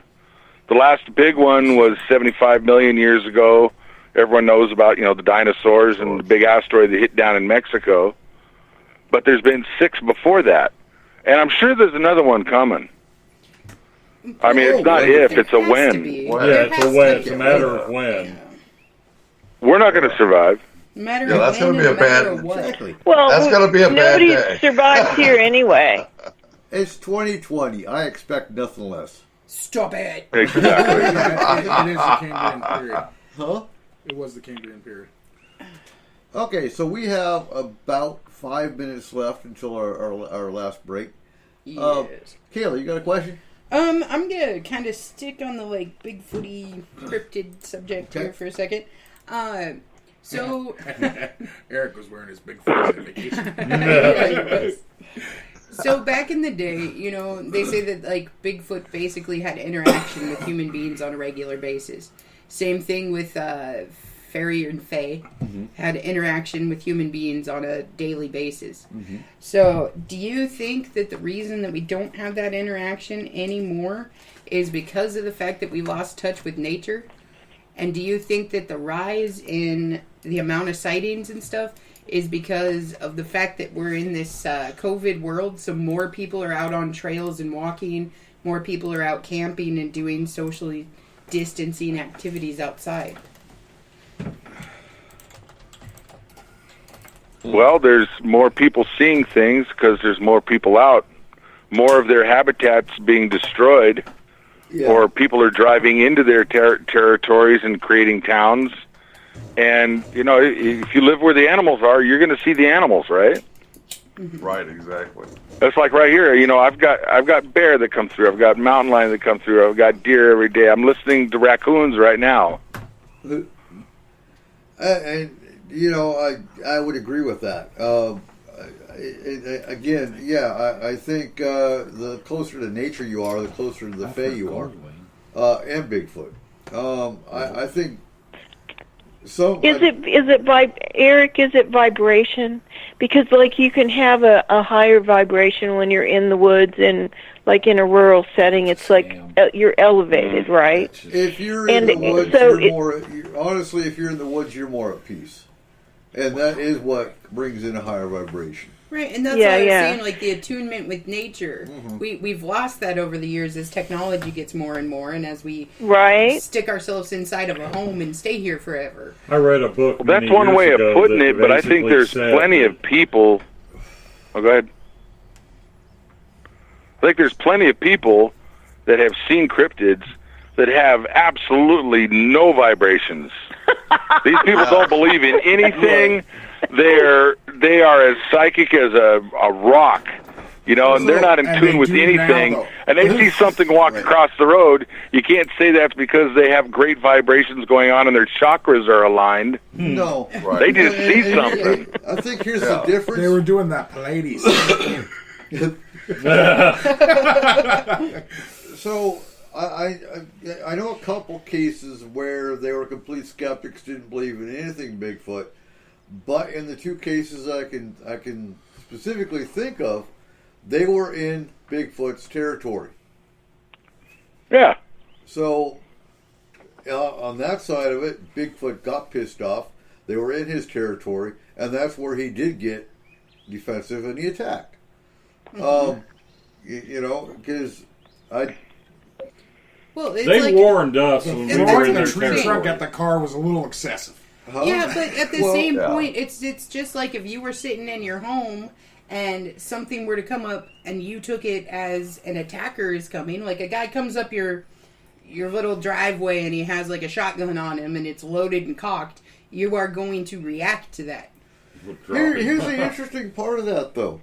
I do think they know your intention. That's where the magical side of it comes from. That's the shamanistic aspect. You're walking up there. So the first time I heard Bigfoot knocks, I had my gun. I had my 308. I was deer hunting. Well, and he still knocked. Because I do think, and this is, you know, the skeptics will laugh at it. I don't care. But I do think he knew I wasn't hunting him. He knew I was hunting deer. Because he still knocked. Might have been knocking, saying, "Leave my food source alone." No, it wasn't an aggressive feel whatsoever. You just, I'm here too. Don't shoot. You know, don't mistake me for the deer. At that point in time, I didn't. It wasn't that I didn't believe in Bigfoot. I just Bigfoot, whatever. But that's what piqued my interest. And maybe the knock was Bigfoot's way of wearing an orange vest. Well, and that, yeah. You're out here shooting deer, don't shoot me. Right, and that could... It's like, I know the intention of your heart is not hunting me, but, you know, don't mistake me for my brown fur for deer hair. Or it could have been a Bigfoot in my backyard, because it was in my backyard, it was on the mountain behind the house, going, hey, it's time in your life to start looking at Bigfoot. Right. Well, you know, the funny thing about it is, and I look at it in the ways of, you know, there are people who are communicating with Bigfoot. Some of the natives talk about communicating with Bigfoot. Some of the natives that I've talked with actually say that he could be standing right next to you, but he almost hypnotizes you to the fact that you can't see him. He's right there. But there are people that have an energy about them that Bigfoot will communicate with, and we've seen this in the past, and we hear about it in certain areas of the country, and so that's very interesting to me. They come and they'll get garlic from them. They'll do other things. They're seeing quite a lot, and so there are people that they go out in the woods and their vibration is so terrible they don't want to be around them. No. So they may hurl a rock at you. They may say, "Get the heck out of here!" You know, I don't want you here. But they are always feeling for that certain thing, and possibly Carla has it right. At one point in time, there were more people that were more spiritual, if you will, with the world and with the woods and so forth, and they had more opportunity to converse with them or do something with them. And we are actually going to carry on this question because I got some more input. Boy, I want to talk about that one. So, ladies and gentlemen, we are going to go to our last break of the night. Don't forget to go to Forest Moon Paranormal on Facebook to vote for the paranormal creatures, because when we come back, we are going to announce the winner. So you got about 5 minutes. And the S4 website. Yes, you can go to the S4 website. .com. So also don't forget to support Crypt Amnesia tomorrow as their new album drops, Isolation. We will be featuring their new music next week. So here is Hell Within from Crypt Amnesia. You are listening to S4 on Spreaker.com.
host, Eric Cooper.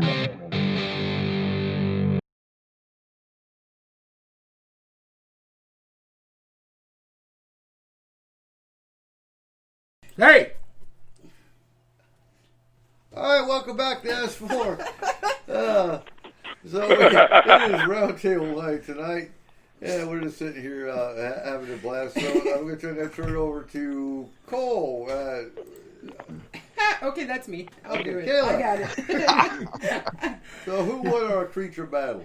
Oh my gosh. Okay, so our creature battle this week was a good little fight. And Was it a fight? it was a fight, man. Oh, hell It was a yeah, I bloody like knockdown, kick off, whatever you want to call that. So we had the Chupacabra Versus the werewolf. versus the werewolf. And the Chupacabra won. Actually, you are sorely mistaken. The werewolf The won werewolf won. by a landslide. Man, I lost 50 Werewolf! bucks on that. Okay. I had 50 Werewolf bucks right won on over the Chupacabra? Werewolf won hands down by voter choice over Chupacabra. What happens on a full moon? I'd hate to see that happen. Wow. So my favorite comment so far was the one from the Bundy? S4 page. Oh, okay. I've never seen a Chupacabra movie. Oh, no, they're absolutely right. I don't know. You know, the only thing that's afraid of a chupacabra is a chicken and a goat. That's Right? it. Well, yeah. Okay, so we should have gone Goatman versus Chupacabra. I mean, come on. But for that Go, Chupacabra man. thing, like the Chief's movie watch. thing, Netflix has had to have made one. Either There's that or not the, much that Netflix has not made so far. or the Sci-Fi Right. Channel. Come on, they got like Panther Python in a snowstorm. It's I'm sure. weird as shit. Yeah, I'm sure they made a Grade Z movie about Chupacabra. Okay, so what's next week? So next week's battle is an underwater battle, and we are having the Leviathan versus the Kraken. Leviathan for Oh, It is going I'm to all be about That's a that toss-up. Kraken. I'm all about the Leviathan. You know that guy's got the sharper teeth. He's going for it, man. Yeah, but what if Kraken gets his tentacles wrapped around the muzzle? Yeah, and then Leviathan can wrap his snake-like body around and crush. This is a really but good one doesn't because these are Leviathan- so equal. Doesn't Leviathan get his power from the city of Atlantis? It depends on which myth or which So if legend you go you're- with that, though, he has no Yeah, but the power Kraken anymore. gets his power from Poseidon. Atlantis went up. Exactly. Yeah, Poseidon is the... Too far away. Wireless doesn't I work go that with the far. Kraken and Poseidon any day. Kraken and The Poseidon. Kraken's on maps. Ah, there you I love go. maps. That's, So is yeah. the Leviathan. Yeah. And hey, if you want to You and me, we love maps. about it, you know, he's All right, even in chat the room. Yeah. I'm looking at the chat room. Who's going to win? Kraken and Leviathan? Izzy says Kraken. Definitely the Kraken. Oh, it's Kraken. so wrong. You guys are Kraken. wrong. No, I'm going with the Kraken. Of course you are. Jeez. Well, I guess they did make a run. Yeah, I'm going with the Kraken, guys. Yep. Yeah. Forget it. Kraken. Isn't somebody going to say release the Kraken? Come on. Release the Kraken. Crackhead. Oh. All right. So getting back to the question at hand. Oh, we So- have a question? Oh, we have Yeah. something? So the more in nature you are, actually, the more in tune with the Fae you will become. I'll pick up on that. I'm okay. Most of you know I'm up here in the Sierra Nevada. I'm up in the woods, and I've got the critters around me every day. And you were talking about intentions. I have a deal with them, all of them. I've got bear, mountain lion, the deer, foxes, raccoons, squirrels, all of that stuff. And I think sometimes Bigfoot. I think they go through the area. Right. And I've got a deal with all of them. I let them know. It's like, look, you don't mess with me, I won't mess with you. Mm-hmm. You can come by and hang out. I'm not going to bother you. Just, don't destroy my vehicles or my house. and we'll be fine. And leave my dog alone. And leave my dog alone, exactly. And so far it's worked out. And, I'll be sitting here right where I'm sitting right now. I'll have the deer walk up within, 15 feet of me. I've got an owl that'll fly down within 6 feet of me and sit and watch me while I'm sitting here on, at night. That's not And Are you sure it's an owl? and you talked about Bigfoot throwing rocks at people, getting mad like this is my territory. I've been sitting out here and I've had little pebbles, like the size of a marble or maybe smaller, and they just go skittering across the ground in front of me. Something's throwing them, and it's not trying to hurt me because they're little pebbles. Here's the deal. Right. So Bigfoot does that for a game too. It's not. Yeah. It's not always. So I've done a couple of different stories on that because there was one guy that was up and he was doing wildlife photography or nature photography, and if you don't pay attention to them, then they will get mad. Because so he had a rock land within 20 feet from him. He's like, that was weird, and he ignored it. And about 5 minutes later, he had a rock that landed 10 feet from him. He's like, that was weird. You got to do better than that.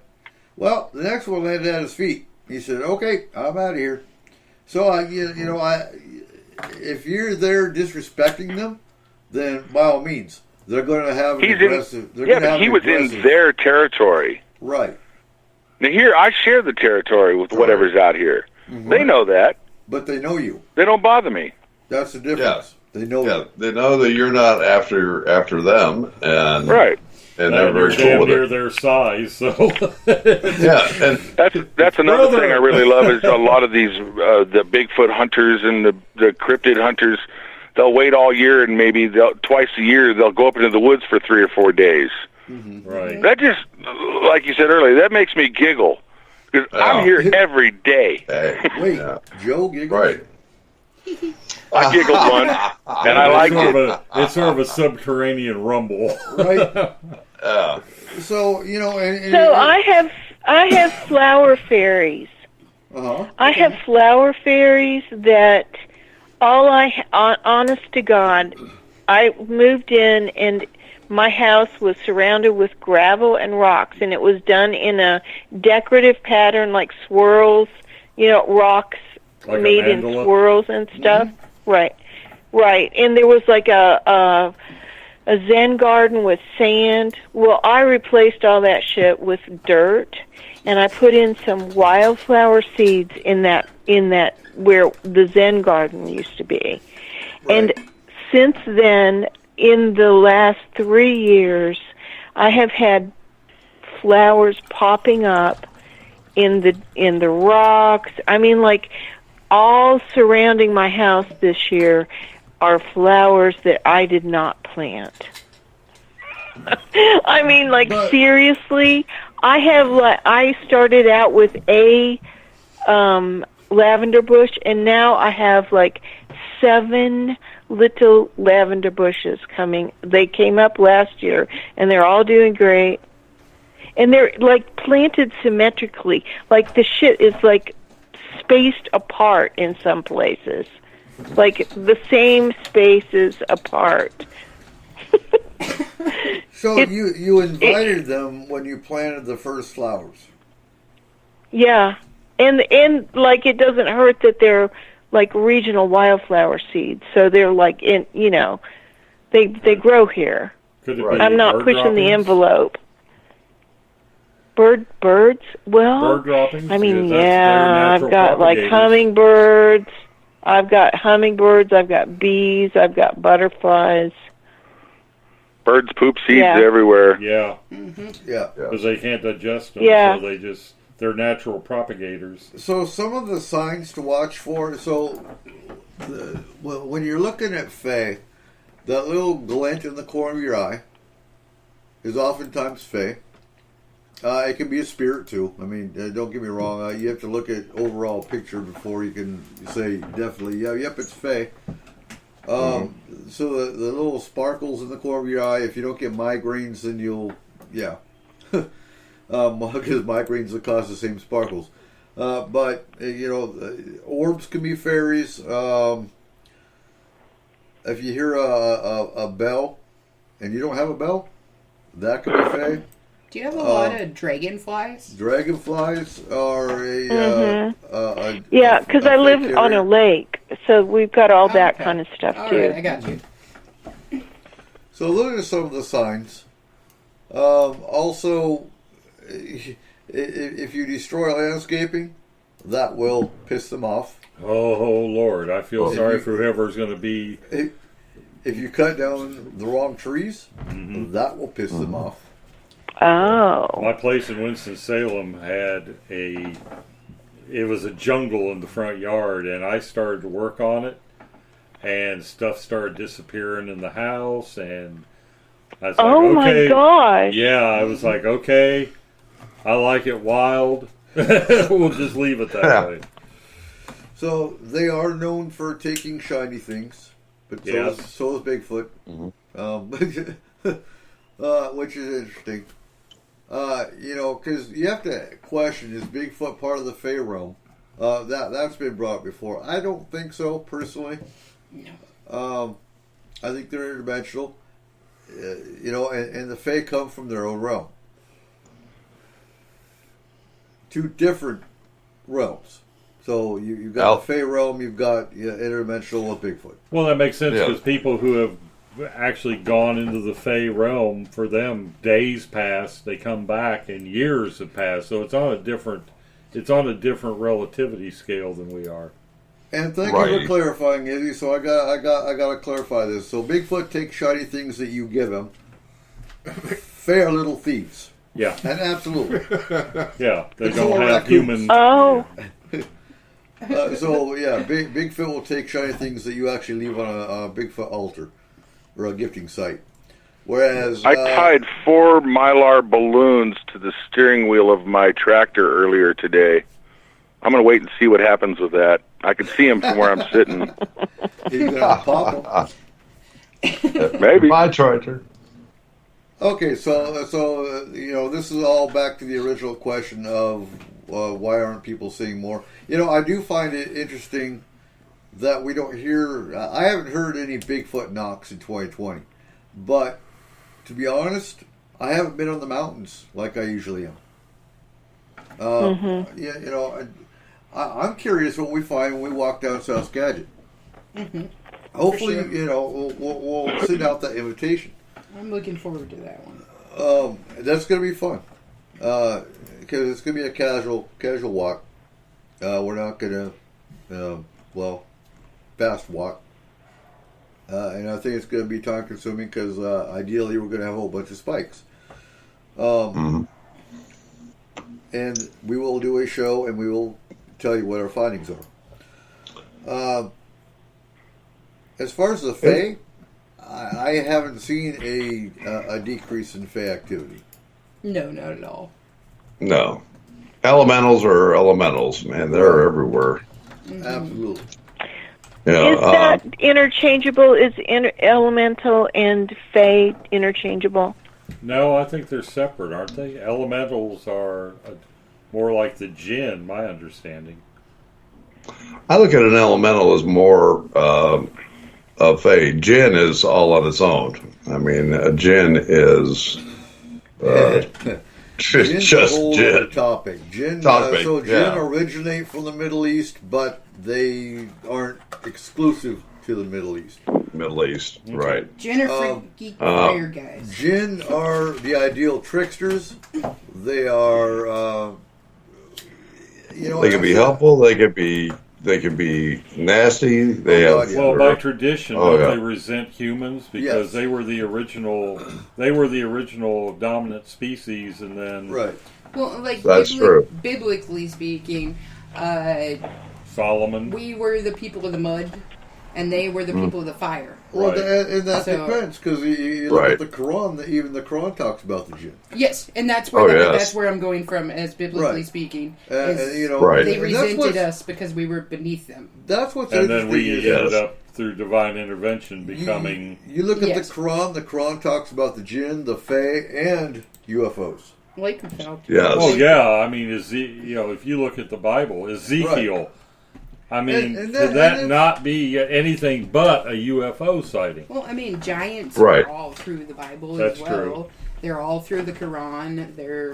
And that's Right. obviously, you know, you and I were talking about this before. the Same show. thing with the Vermata. The Vermata in India, same thing. I mean, Yeah, the they- Mahabharata. The Vimana? The Yeah. Vimana, the Yeah. flying, Flying they're more or cities. less flying, the Yeah. flying. Well, you look at the Mahabharata, which is also right, also right, in- yes, in yes. India text. Mahabharata, which has Um, Vermata. But you know, and that's Mark and I were talking about this before the show when we were at the house. Why do we need disclosure when you have Millions of years of it? millions of years? You've got Yeah. cave paintings from Native Americans. You've got ancient texts. You've got. I mean, come on. If you can't look at all the pieces that are right in front of you, that's disclosure. You don't need to have a government stand up and say, "Yep, they're here." No. I'm gonna have the cheek while sitting next to a Native American to discuss some of the origin story. Right. You know, Yeah. you know, no disrespect intended, but I mean, you have some tribes that say that they descended from the sky people, and then there's the Star others that people. say they came from underneath the earth. Right. I mean, the Kachinas are the sky people, and you look at some of the down in South America. There's this, I guess you call them tribe, ethnic group, and they do this almost like a reverse maypole. They wind it all up, and they're hanging by one ankle, and then they start to unravel, and it's a recreation. It's a carnival ride. Well, no, it's a in their mythology or in their belief, it is a recreation of the sky gods coming down to Earth. Okay. And that's Wow. been their way of memorializing an event in their past where it sounds like alien visitation occurred. Yeah. Okay, so Joe, what's your next question? Or did you ask them already? Oh, let me see here. I got them written down somewhere here. Let's see. Well, God, I've got about 5 of them here. I've got some that really go out into woo land. That's okay. Do some That's woo-woos. great. I want to hear some woo-woo. Wooland. That's Okay, here we go. This is kind of long, so you got to follow with me on this. I can only say it once. Okay. You're camping, and you're kidnapped by a Bigfoot. Okay. After hours of traveling with them, you find yourself in a small, secluded valley surrounded by an entire community of Bigfoot. Cool. You stay with them for a month or so, learning and gaining their trust. Then you are allowed to leave. When you get back to civilization, do you tell anybody what happened, and did you rat out their location? Absolutely no. not. Absolutely no. No. Nope. Not No. a chance. Not a chance. Nope. Well, that was quick. I think we all agree on that one. Well, it's just a matter of Longest question in the world with the shortest answer. Well, I look at that as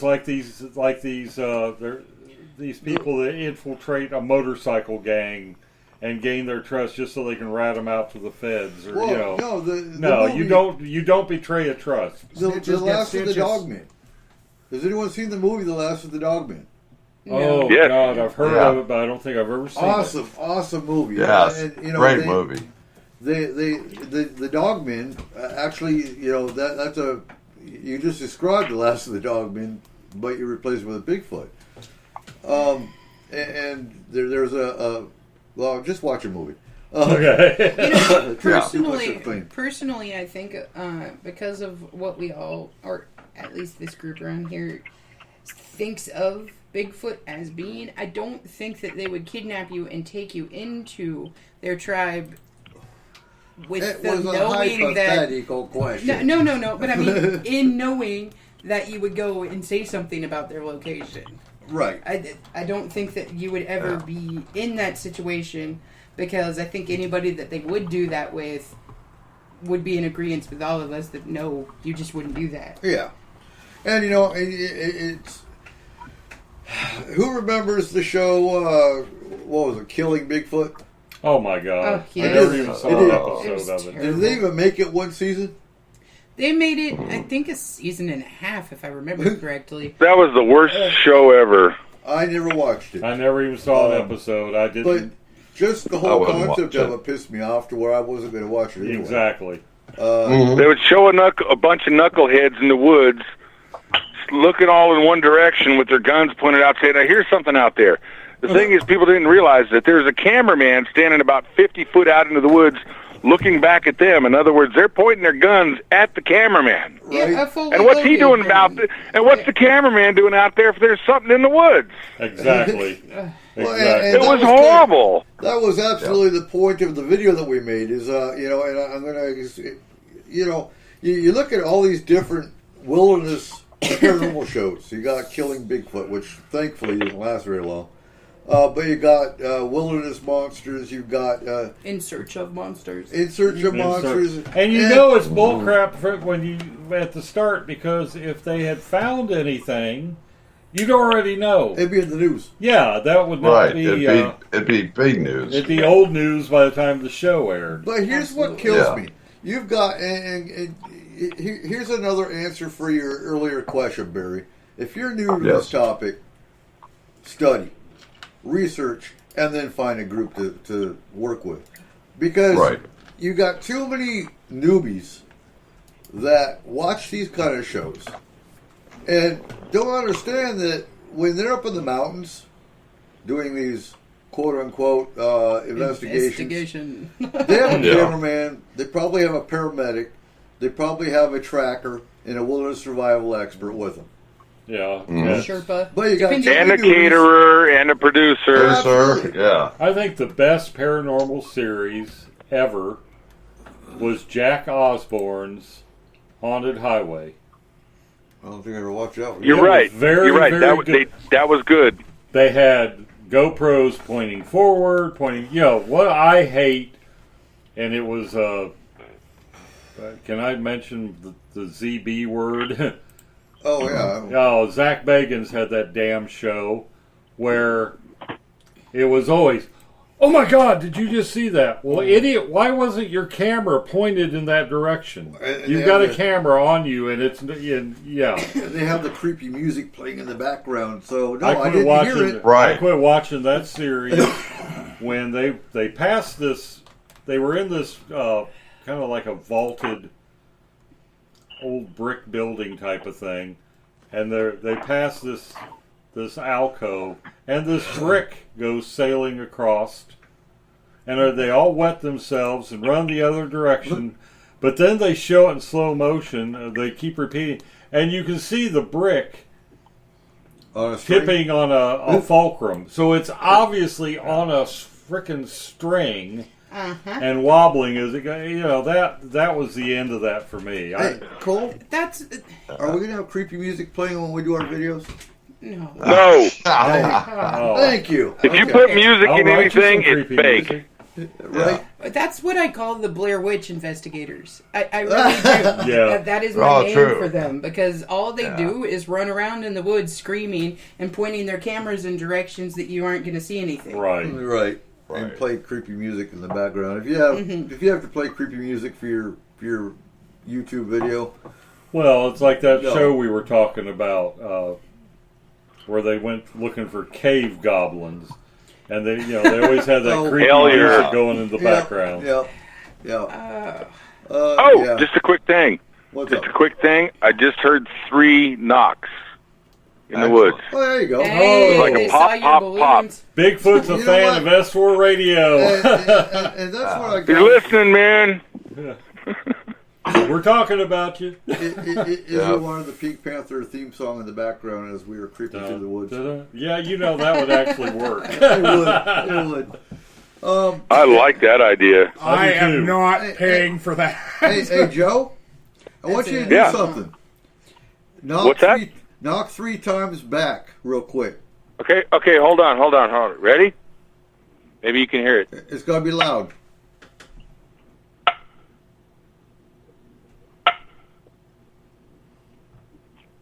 Okay, there we go. See if you knock. Did you hear that? Something. I heard your knocks. But sometimes they'll knock back. I've had them knock back when we knocked at them. Try the rhythm. See if you can replicate the rhythm we did. We aren't going to be able to, I don't think.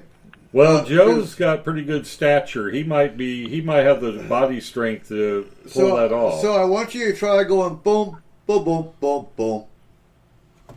Well, what I did was ascending scale. I don't know how to do that, but that's what adopted us. Yeah. It was I don't want to do something different because I might be saying something different in their language. All I did was replicate what I heard. Yeah, that might be. That's true. That's good. Come ass rape me. You know, he has 3 slow knocks that means hi, how you doing? And I do some kind of weird rhythm thing that means come over here and I'll kick your ass. And then next thing you know, that's true. That was probably a warning knock that we heard. I don't. Not so much a warning, just we know you're here, and now you know we're here. That's what I mean by warning knock. Well, and maybe that's why they did it in such a strange frequency, like do as you were talking, because you know that wouldn't be. That's not a natural. So here's the thing, and this is well, we can get Eric to pull out his bass and his amplifier and just boom, boom, boom, boom, boom, boom, boom, boom, boom, boom. About that. That's actually one of my topics tonight. They do some Felonious Monk into the woods and see what happens. So, and this goes along with my kind of fringe thinking, but it does make me wonder if the knock that we heard was Markham's introduction to Bigfoot. Oh, it could be. Markham's here. Yeah. Because that was might have been. Yeah, that was the first time you'd ever heard a Bigfoot knock. That's true. And that was the same mountain that they gave me my introduction to Bigfoot. Well, and I think that was my first time here. Physically here. It was. So, okay, moving along. Marco, what is your next question? Okay, we've been sending, like, text or, should we not try communicating with other species, other entities through music? In that, if geography or geology and geometry are the body of physics, is not music, the voice of math? See, we want a third kind of? Exactly. Kind of, like third kind, because I think sending the hydrogen atom out into space, or these prime numbers, send music. Use music as a... We have music out in space. Well, I sit out here and play my guitar all the time. And that's probably what draws them. It might be. It has been shown that Bigfoot does like guitar. Well, I'll get mine from Corey, and we'll try it up there. Yeah. I'll bring my or I'll bring my other one in my practice amp, and it runs on batteries, and we'll see if we get a response up there. Mm-hmm. I'm almost afraid to play my banjo. Not using musical frequency. Well, I just think we're missing our bet by not using music. Musical frequency as a mode of communications. Well, do you think maybe? I think it is a mode of communication, but I think there's a difference in it because I believe that the Earth hum is 432 hertz. I believe that everything was based on that. Music used to be based on that, but the A sharps and the E sharps didn't sound right, so they changed it to 440. Yeah. When did they do that? And who is they? 440 is the C, right? Right, exactly. A440. I play my acoustic a lot out here, and I think that's more of it's something that's more pleasing maybe to what they're hearing, as opposed to every once in a while I'll plug my amp in and just see if I can shake the leaves off the trees. Right, but I think if you're doing it at 432 and you're doing it that way, it's more of a welcoming thing to them, other than the. I will try that because I can calibrate my tuner away from 440. I can calibrate my tuner down to 432. Okay, and exactly. Tune to 432. So Izzy's also asking, wasn't there music on the Golden Record back in the 70s? Absolutely, there was. But it's not being broadcast. So somebody is actually going to have to grab that record and play it. It wasn't like they didn't. They didn't shoot music up into space. They just sent out a record, and you'd have to have the technology to play the record, which I'm sure their technology at that point was way beyond what you could play on a record. One of my favorite bits of trivia. Yeah, but they'd probably be able to figure it out. We sent Bach's Brandenburg Concerto into Bach. those were tryout pieces. Bach composed the Brandenburg concertos as this is what I can do, and the patron's like, no thanks. And then we end up sending his failure into space, and one comment, I think it was Carl Sagan actually said, including Bach is just showing off. Right. It's. They also sent Chuck Berry on that album. Mm-hmm. I wonder who tuned his guitar for him. Well, I mean, as far as cultural significance of music, it's gone back through the ages too. I mean, maybe that's part of the communication with Bigfoot and why he was around more often back then too, is the fact that they sang for him. Well, yeah, it's just like the Native American music and the flute or drumming. And look at all the drumming. Look at all the drumming from. I might need to pick up a bass and try using that lower, because we don't know what Bigfoot's what his aural range is as far as what he can pick up. Maybe if this creature is using infrasound as a matter of course, maybe they hear at a lower, like dogs hear higher than humans. Maybe. Sorry, that was me. What the hell is that? Was that infrasound? I thought I had it. Yes, that was infrasound. Infrasound you can't hear. That was a really high pitch. Yeah, that was. Eric just disappeared. That was a Thurman. I apologize. Normally I have my phone off. I thought I did have it off. We know the CIA is listening now. Yes. See, that would be my maybe thing. just before we get off of this, maybe this is something that the Bigfoot researchers like yourselves, you go up into the woods. You know, a guitar is kind of big and clunky to carry around. Maybe take a harmonica with you. Well, I've got a retrieve it from another friend here in the area, but I have one of those little Martin backpackers, the small acoustic guitar, and I'm going to pick that up, and I might just, it's if you don't mind carrying a guitar, I think that would be the best way to go. I think or I'll try you could that. actually do a studio recording. You mean you can record now on anything and then pitch it out in a directional way with a speaker or something like that. Well, I've got a Roland microcube that runs on batteries, and for its size, it's a very powerful amp. Maybe you do something pre-recorded and blast it out there and see what happens. I wouldn't do that.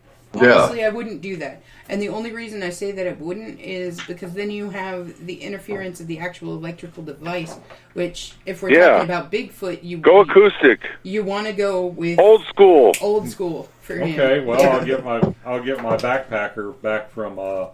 I left it at Corey's house a couple years ago. And Dennis says, creepy music is not even good music. It's just a continuous series of cue music that drowns out dialogue and noises in the woods. Yes. And absolutely. Yeah. The only time creepy music ever really worked was straight up Jaws. Jaws. Jaws, Jurassic Park. You got to get those. Jaws are slasher movies. That's what it's made for. It's not made for paranormal TV. Can we all agree that when it comes to Bigfoot research or hunting, that when you go out in the woods, the absolute worst thing to do is to do a bobo yell? Oh, yeah. Oh, that is ridiculous. That's ridiculous. Asinine. Dumbest idea I've ever heard in my life. Language you don't understand the syntax or the words. And that's primate. And I don't want to. I don't think Bigfoot's a primate. Oh, he's a primate. We're primate. Thousands of hunters all around the world. They will tell you when you go out and hunting and you're looking for something, make a lot of noise. Right. Yeah. Right. No, it doesn't happen. Right. No. I have used that call before and actually gotten responses back.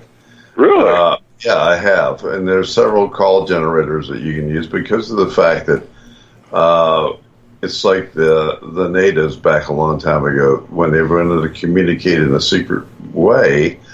Well, what they would do, they would make a bird call or they would make a coyote call. Bigfoot has several different yells and screams, and he can act like a coyote and imitate all different types of. I've heard them come through. I had a troop of them come through one time. and they were making owl noises. Yes, exactly. I know it wasn't owls because these things had to be 800-900 pounds that were making the noise. Right, Big owls. and that's one of the things that they do different calls, and they do different things. And there is quite a scream here down here in Kentucky that you can do a scream and you can hear them scream back. I mean, I would love to be able to get a copy of that Fraser, the ex-farmers. That's it's Fraser County. They have something about the ex-farmer, Philip Spencer, the late Philip Spencer. He had a farmer who wanted to stay anonymous because of the county he was in. He didn't want to get laughed at. He didn't want to face ridicule. So Philip gave him a small digital recording device.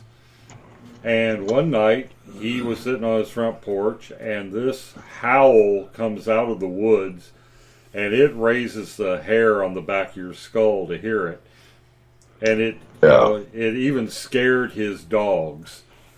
So I have got to find, and for life of me, I have not. Maybe Barry, maybe you being closer to the source there, you can find it. But if that, I'll see what I can.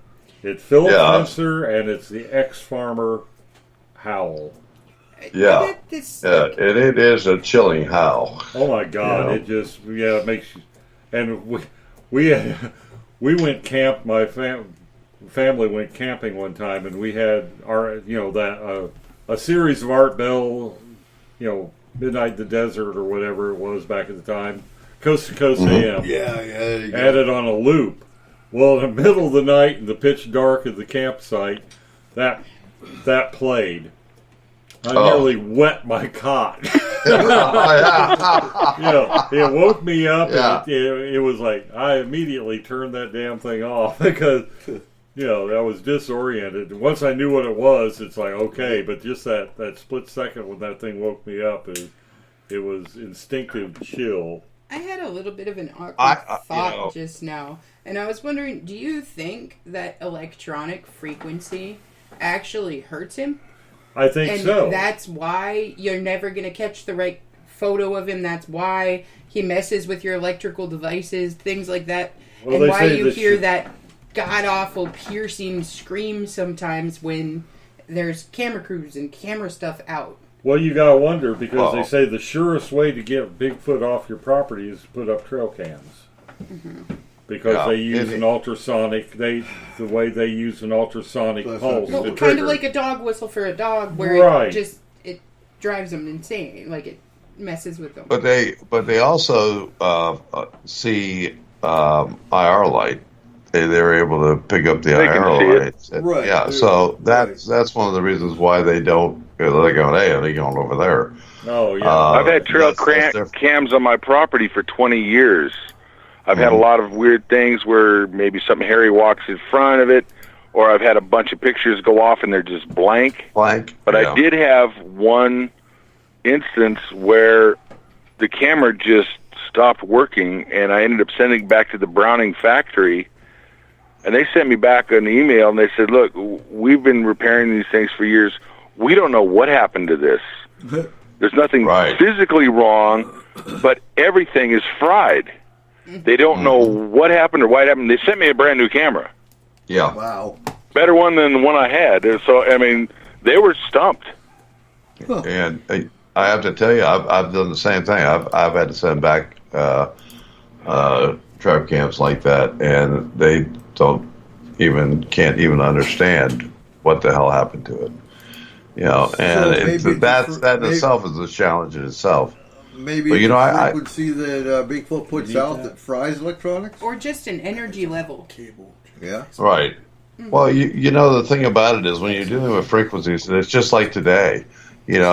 Frequencies can damage us. Mm-hmm.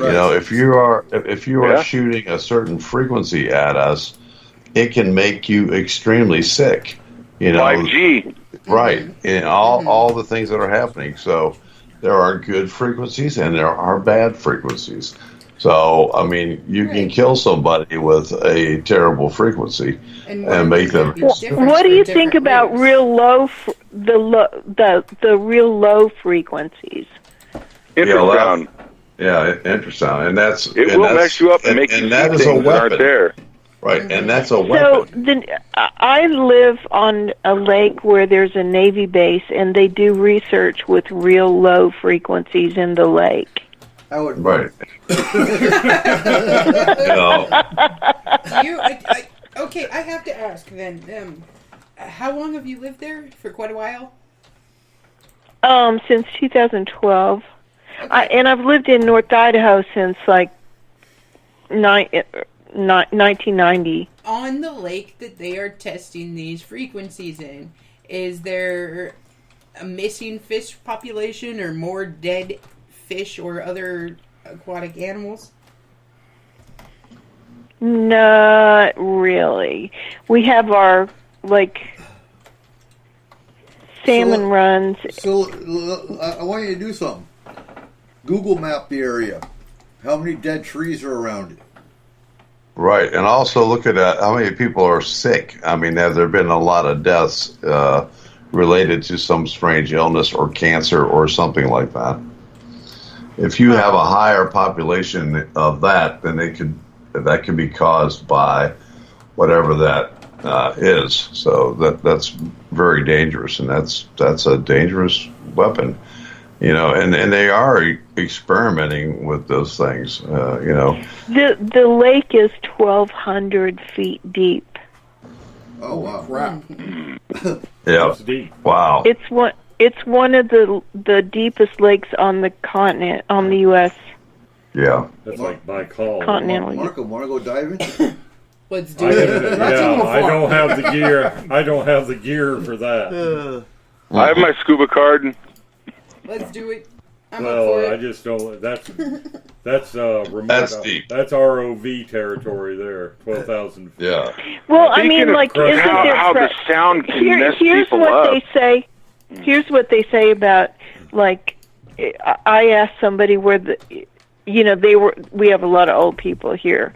And, like, I go, well, I guess you're old enough to know where the dead bodies are. And they go, yeah, they're in the lake.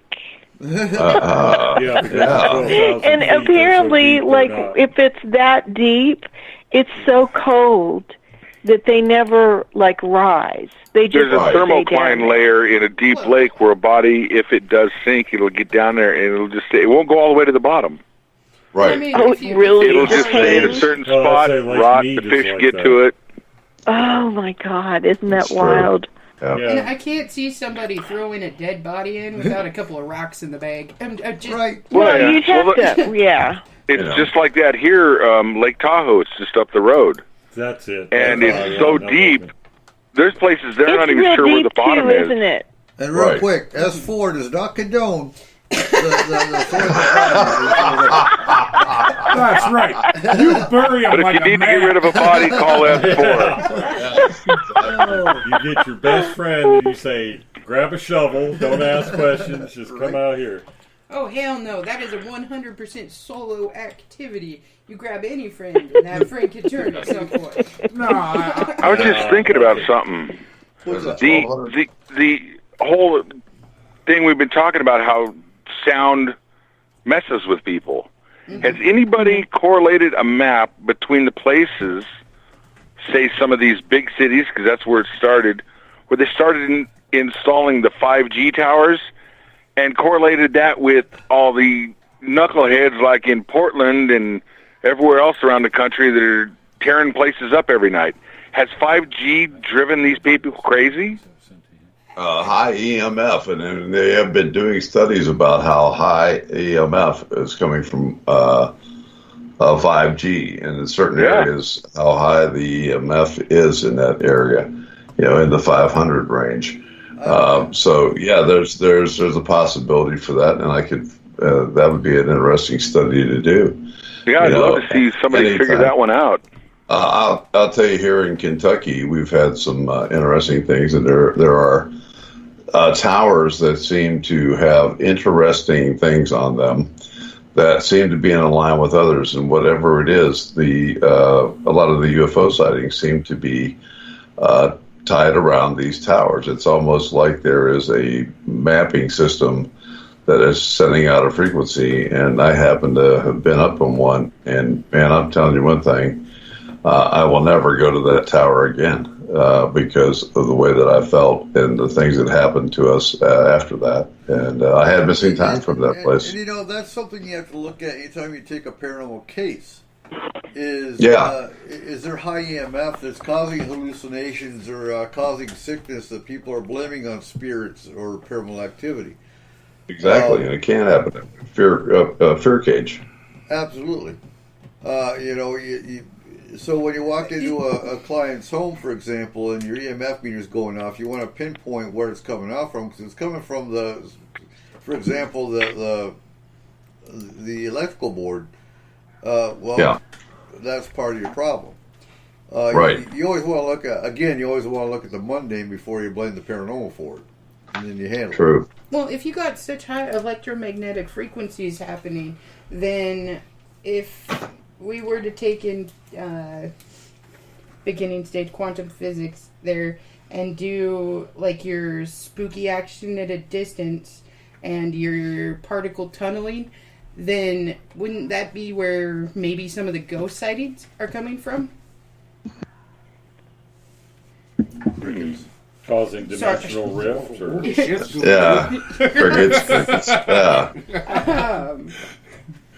So basically, like the large collider. Like an electron, it has the ability to do something called tunneling or quantum tunneling, so it can go through a solid object, like instantaneously. So if you have an electromagnetic field that is that big and it's growing, then couldn't that be what's causing ghost sightings? Possible. It's possible, but some of them. But I would honestly say we don't know enough about parts of our existence to answer that fully. Well, that's why Einstein called it spooky action at a distance. It shouldn't happen. When Niels Bohr's like Albert, we think that by observing the experiment, we're causing the outcome. Yeah, exactly. Right. And when you take one of the coolest things about that whole subject I find is if you take a photon and split it, you have a quantum entangled particle. Right. You send them down waveguides of different lengths. If it goes through the particle detector, the waveform collapses and it hits the detection grid as a particle. But the particle the wave that goes further down the line does not encounter a particle. It doesn't, a detector.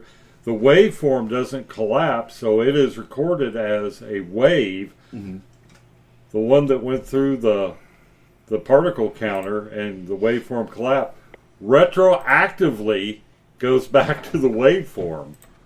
It's like reverse causality. Spooky action. Spooky action. Yeah. Yep.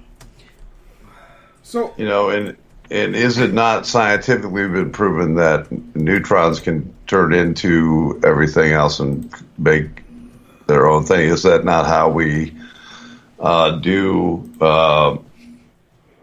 actually be able to materialize things and be able to the people who can do that and do work with what do I want to say? Gosh, I can't chaos.